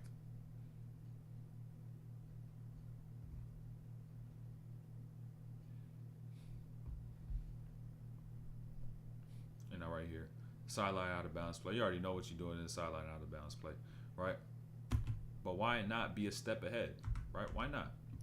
Why not? Because I always say this. Look, because as an offensive player, you always know what your team is about to run. And the defense usually doesn't know what you're about to run until they're able to see something that's going to signify something, right? And so Isaiah Stewart sees Kessler step over. So now what is he going to do? He's going to step up so now he can get over, right? He's already setting himself up so that he doesn't have to do as much work when you do go, right? But now being the offensive player and understanding at what point in time? Let me go back one more. At this point in time already, not even this point in time, right? Way before this. You already know what play you're running. At this point in time, as soon as the ball got put in bounds, y'all set the play, you already know you're going to end up getting this down screen. Instead of staying in this corner, right, why not start in the mid-range? So then you could be able to work your way down, bump him lower so you work him into the screen, and then after you get him into that screen, this three is actually going to be open, right? He's going to be behind on the screen. Isaiah Stewart not going to want to fight through no screen for real, especially if you work it, right? So now, boom, kind of blows that up. If you want to have any chance of a curl you want it, it's not there, right? Just because you didn't set it up. Starting in that mid-range, if you want to set up curls for a three, is key if you want to be able to get shots off. And like I said, go watch a Steph, go watch a JJ Redick. Watch how they work themselves down, then get themselves out every single time they want to get a shot, or anytime someone's physical, or even if they're not physical, right? They're going to make sure they work in so they could get out. And then that angle they take off the screen, the defender's ability to try to get over the screen may lead to them going under. Now they flare behind that screen, right? There's so many different ways as to which you could be able to have counters and be a threat off those screens, but it just comes down to, are you going to set it up?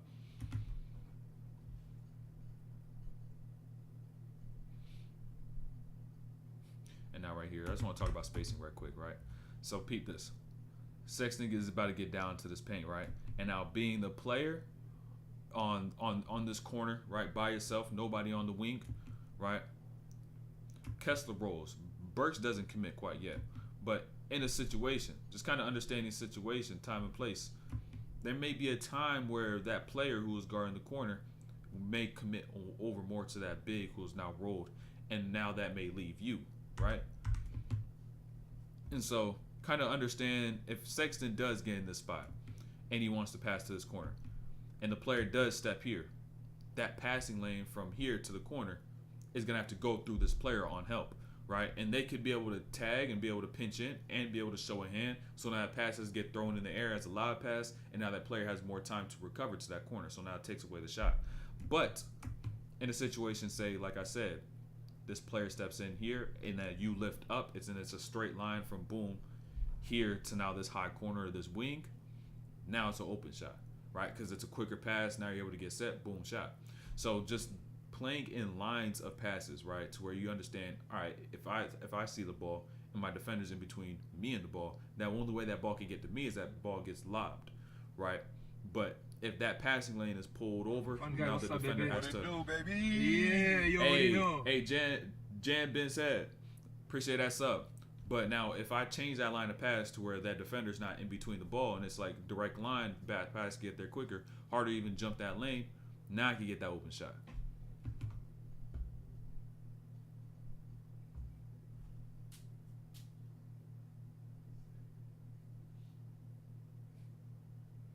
And now right here, I love to see plays like this, because this shows that you're kind of just being a player. Like you just kind of just playing. You know what I'm saying? Because you broke a play in a sense, right? Instead of getting in a spot here where, all right, boom, I got this handoff. You don't let the play die out here. You continue to play so you can make plays. You continue seeking more things than just one thing, right? So now Bogdanovich, you know he don't want to move his feet. Boom, you already opened up his base off that basic ass move. Basic got ripped through. Now you get left, over commits. Now you get right, boom, get inside, gather. Right there, boom. That's being a player, right? To where you're not just always seeking one thing, but you're able to kind of see multiple things as to what you're possibly able to get. So where as you're getting left, you'll see, all right, is there a handoff, or boom, my defender, and also like reading help, seeing all those different things instead of keeping yourself in the box. So that's key though, right? And the layups also are going to be another key going later. But Pete right here once again with Cade. Whatever it is, could even push your buttons to be able to say he ain't scoring on me no more. Whatever, you got to push them buttons your damn self. Can't wait for nobody for it. Even if you got to say some shit like, damn, the amount of minutes I get could be on the line for this. Because my coaches see that Cade, every time I step on the floor, any player that every time I step on the floor is trying to attack me and I'm the mismatch, they're going to take me out early, right? So shit, I got to step up and show them I could guard, right? This is just trusting self. Just trusting self. And I know this was like a little late communication, but got to make sure you sharp on those. Got to make sure you're sharp. Because especially when you're playing a smaller amount of minutes, you know what I'm saying? Maybe just 15, 10 minutes in the game. Everything you do holding more weight. So you got to make sure each play is just the best play, right? The best you could possibly make it.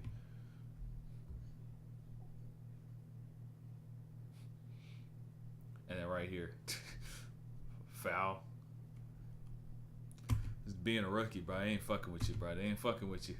And I think the coach got a tech for them not calling this joint. So hey, refs don't be fucking with rookies, bro. Refs do not be fucking with rookies.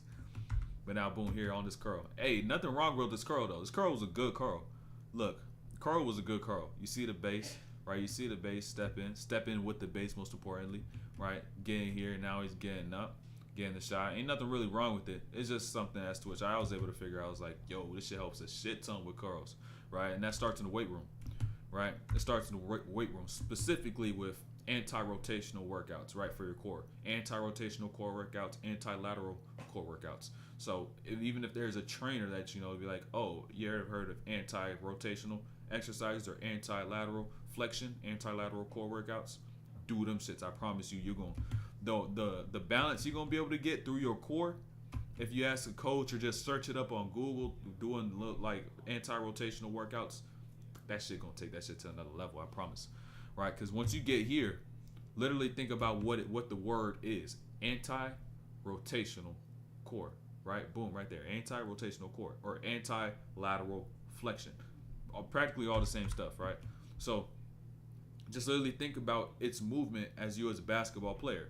Anti going against lateral, right? Lateral movement, lateral or rotation, right? Going against rotation so you can be able to keep yourself stable, right? So especially when you're at a point like this where you're curling and your body is naturally rotating to get yourself squared in the air, your core is going to be able to keep your shoulders stable and squared with the rim, even though it may rotate a little bit. But if you don't have enough of that anti-rotational strength, now them shoulders are going to begin to shift, and now that release point's going to go just the tiny bit to the left, to the right, and now you may miss that shot just off the strength of that, right? Just off the court. So them anti-rotational core workouts, anti-lateral flexion, vital. Need them. Any of y'all do them. I promise y'all gonna feel a difference. Like just be consistent with it 2-3 times a week.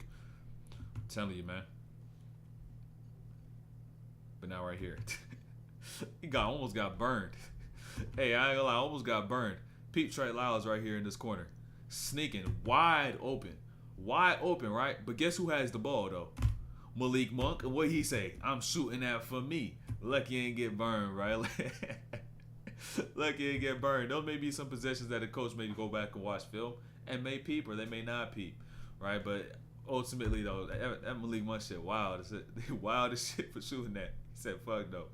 That's crazy. And it's the start of the first too, or the end of the first. So it's not like, oh, we about to win this game. So he's just looking for himself to get his shit.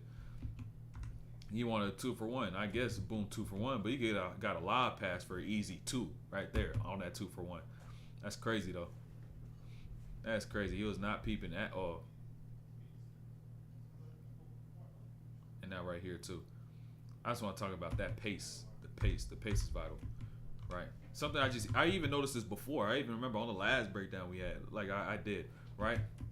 Also, I was saying just that rush and that anxiousness and that anxiety kind of, and that you know what I'm saying, the nerves in a sense, that anxiousness, right? So like, to when you get into a shot, you may be first time in the game, first shot occurring, or second shot at this point now. Just peep the speed of that, right?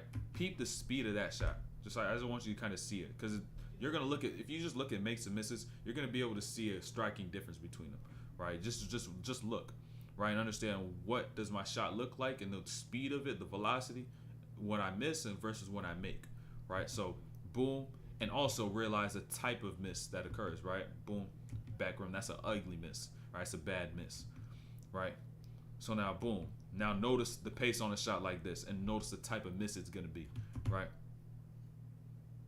Saw where he finished. You know, you may see that hand flare out a little bit. It's a part of his shot. Maybe getting in line may help. I don't know. It depends on like how your actual anatomy of your body is.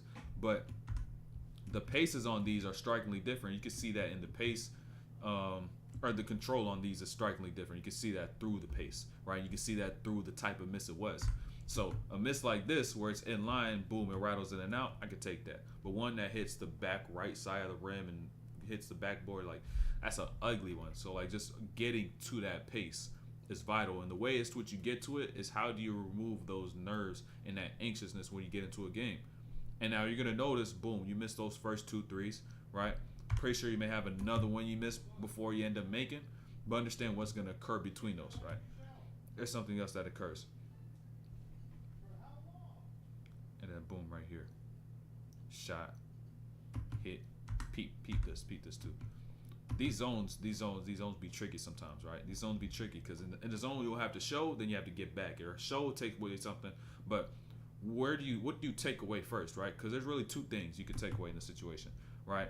Because the ball gets to the wing, you could go close up and take away the driving lane first, or you could take away the swing first, right? But understand, if you take away the driving lane first, all you're gonna do is try to buy time for Sexton to step over. But if you take away the swing first, you're buying time for Markkanen to now step over, right? And so which one do you take away according to this, right? And I know there's principles, right? I know there's principles, but this is just real logic. Like, which one are you going to take away, right? Because you think about it like this. At this point in time, Sexton has to travel a distance of maybe 8 feet to close up this lane and take this away possibly, right? Because Sexton says push down, but if you want to count numbers, if you really want to count numbers, he takes here, or Taylor would take here, Markkanen would take there, Agbaji takes there, boom, Dunn takes there, Sexton takes there, right? If you're counting numbers, even though Sexton says to push down. So in a situation like this, if you want to buy time, like I said, if you want to buy time, the person you really have to buy time is Markkanen, because he's making these tags on this midline and has to rotate maybe 20 feet just to get back to this corner, right? And so closing up that lane first may really be better instead of trying to take away that driving lane, because Sexton's already right there, right? He's already right there. He could, by the time Malik Monk would fake past that, boom, Sexton's already there. Now he has no lane. He's just going back to hurt her. But in reality, this situation should be, all right, we're counting bodies, right? We're going to count bodies. And so it'll probably be, all right, you take away Monk, Sexton stays there. Maybe you could plug it on, help a little bit, because Herter is a shooter. So taking away the right thing is most important. Take away what's going to limit what's going to be next. What do you think about focus on being aggressive rather than focus on being confident? I don't necessarily, it depends on the person. If you need to place an emphasis on aggression, place an emphasis on aggression. If you need to place an emphasis on your confidence, right, which is doing things that could like kind of stroke your ego and boost your ego just a little bit, not to the point where it becomes toxic and bad for the team and the environment, then kind of do that. Some players may lack some confidence. Some players may just lack aggression. Even though they're fully capable of doing certain things, they just don't quite go and do it because they lack that aggression, like it was talking about. So if a player is one of those guys who does always passing up open looks, always passing up shots, all right, you lack confidence, or you even may lack aggression. But what does it boil down to within you as a player. Like it's personalization in terms of the situations. So it depends on you. What's going to be able to get the best out of you? You know, what's the problem with you? Just have that conversation with yourself. So it literally could also still be one and the same. Like being aggressive could help build that confidence. It will signify you putting confidence in. So like they could really be one and the same. So if you know what I'm trying to say, let me know if that makes sense. But here too though, he tripped on his own foot. That shit be happening. It happened to the best. Shit, goofy shit be happening, bro. Goofy shit be happening. But it's just two things though, right? The first things first, right? You playing against someone like Sabonis or any player in the paint, you got to hit their body, especially if they out down there and they discipline, they solid protecting the paint interior, right? And so you got to make sure you hit that body instead of always trying to get to space, right? But that get into space signified one thing, is that you're just trying to go straight to just get in the bucket instead of thinking, how could I do what I need to do now to be able to get what I would need to get later, right? And if you're thinking like that, you would want to get that contact, then go up, right? But at this point in time, since that pace, you're out of pace and that little bit of a rush, right? Boom, you rush into that spin, you get your feet caught up. Now you're already trying to grow up while you're going down. So getting rid of that anxiousness at times in games as well is going to be vital, right? And how you got to do it really is going to come down to making a good play, right? Doing something that's going to kind of allow you to understand, all right, I'm here and I'm playing, right? I'm on the floor, you know what I'm saying? Making a good play, something that brings momentum and energy, or getting a layup. And you're going to recognize that habit too, right? You're going to peep that habit. But here too, at his size, his length, what's going to be vital for you to do in terms of what's even coaches may even emphasize is using the size, using the length. Pause, right? So now, kick to the corner, no hands, right? You know what I'm saying? No active hands, right? So like you just watch a player like PG even, right? Y'all probably even got similar frames. Just so you can think, probably really got similar frames. Pick up on his habits and his instincts at times, and what he does just as a defender. He's like top 3 in steals and has been one of the best two-way players in the league for so long. So every single time, he's always active with his hands. Boom, step over, something's here. You see a ball go down. Understanding that a player who sees 2 in his vicinity is going to want to pass out to the open player. Trace that ball with your hands, right? Trace the ball with the hands in terms of the path it will get there. But that could have been an easy deflection, right? Easy deflection, possibly steal. And that just disrupts the entire flow of an offense. So now, boom, he pump fakes that. Gets that to Herder. Herder gets a solid look. He missed that. He ain't burn y'all on him, but active hands. You could have got a steal right there on that. Confidence is the only thing you're missing. Well, confidence. If you're missing confidence has to come from the work that you put in, right? Kind of like I was talking about to y'all about before, when I went to go play and I'll step on the court and be like, damn, I didn't do everything I needed to do to be able to say I'm prepared for what I'm doing right now, right? And I kind of regret that because I was like, damn, I could have did more, right? So I had to just work more. So then once I get there, it's like, okay, I'm ready, I'm here, I'm confident. So that confidence is just going to come from you putting more work so you can trust yourself to play in the course of a game.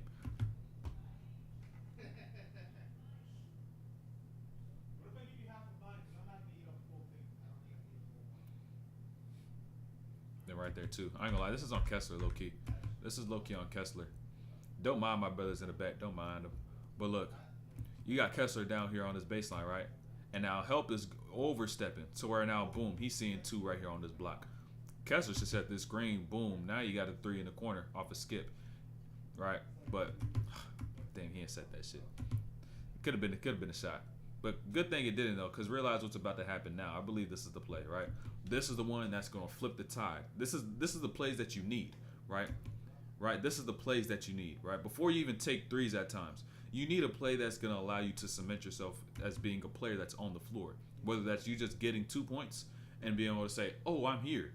I'm making an impact," right? My presence is felt, right? Do something that's gonna allow your presence to be felt. Whether that's just getting a layup and that takes away the stress of having a donut on the board, or you make a good play and it's like, yo, I'm here, I'm playing with y'all too. This is exactly why I'm in the league, right? That's gonna take away that anxiety that's gonna be boiling up within as you step onto the floor, right? Just need.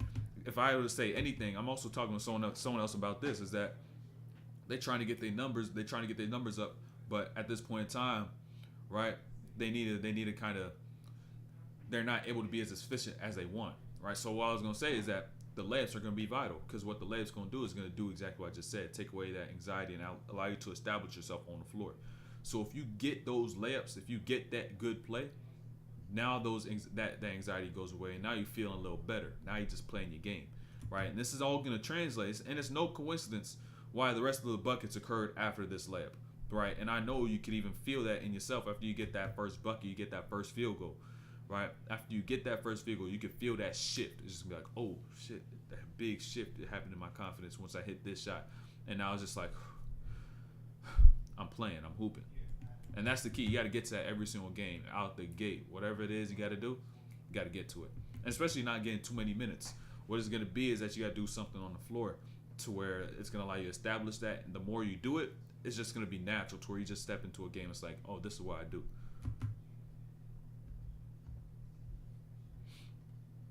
And now notice what happens. Now you get this three. It looks just like that other one he had. That second miss, that was solid, right? But now this one goes in, right? Ain't no in and out, boom, goes down. And I know that shot felt way better. Way better. Much better. And now peep this too, right? Peep this here. Look, I know this is tough. Sabonis, he be pushing, grabbing, everything. So all this work that's going on down here, right? And what's gonna end up happening on this next play is gonna tell me one thing, right? Boom. I know this shit tiring, by the way. Already playing this whole quarter. Cause the game's been, you had a big lead, playing this whole quarter, boxing out, doing this work down here, all that pushing, all that grabbing. Now you end up grabbing a rebound too, right? Now you end up giving it up. And I know it's a little tiring on your legs, whatever it might be, right? But now you end up getting here down to this corner.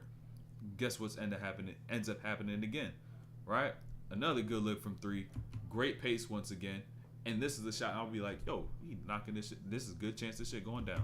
All right, the shit goes down. You can just see it in the pace. You can see it in the rhythm. You can see it in the fluidity. But that all happens after the layup. It puts you at ease. You know what I'm saying? Just relaxes you, gets you settled into the course of a game, right? And that's just vital. You got to make sure you get at least a cut into one of these, into a layup, or you just make a good defensive play, showing effort, right? Something along those lines to get you, allow for you to feel that you're here, like you're present. All that anxiety, the butterflies, they gone.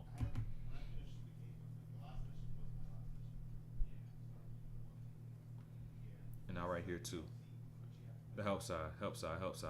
Heard her boom on that cut. Keegan Murray was going dummy this game, by the way. He luckily he missed this shit. He would have broke the franchise record.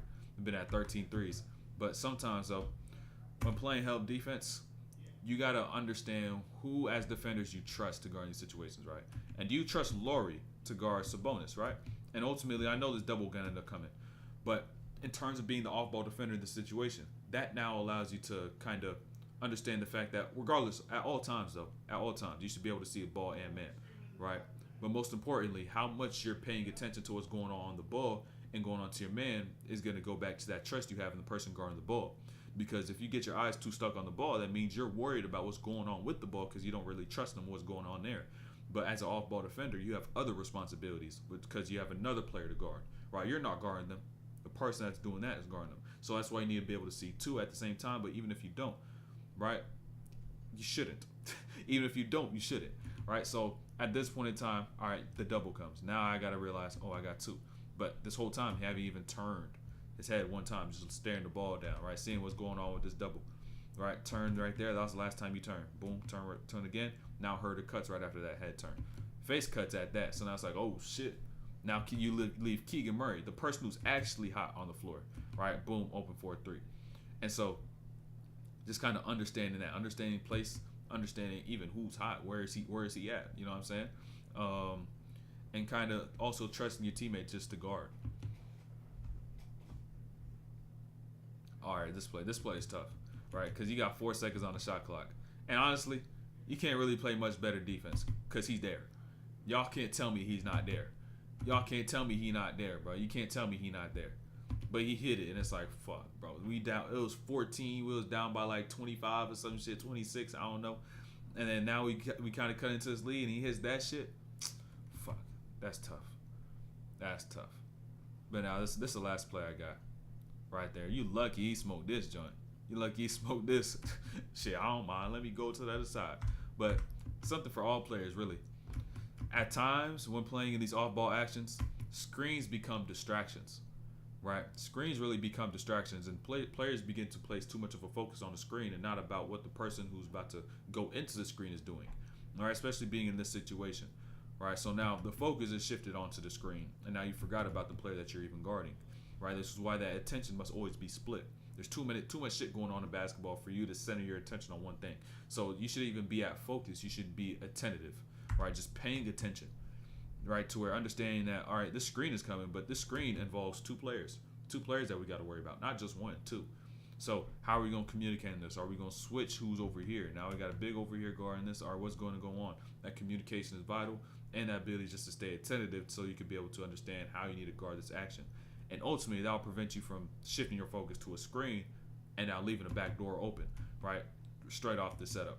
Lucky though that Duarte smoked that joint. So, hey man, I'm excited to see the opportunity that's gonna go for it, because marketing may be her. I heard Collins on the block. I don't know, trading block. I don't know, but he hasn't acclimated to the system apparently. So I don't know. We'll see what's going on. But the only thing I can say is that opportunity will meet preparation one day, and it's just about how much work you put in. And so that's the end of the stream. We're gonna be live again on Wednesday. Merry Christmas to all y'all, by the way. And so make sure that y'all sacrifice your present self and invest into your future self, and you do everything you need to do to be able to get to where you want to go. So discipline or regret, you choose.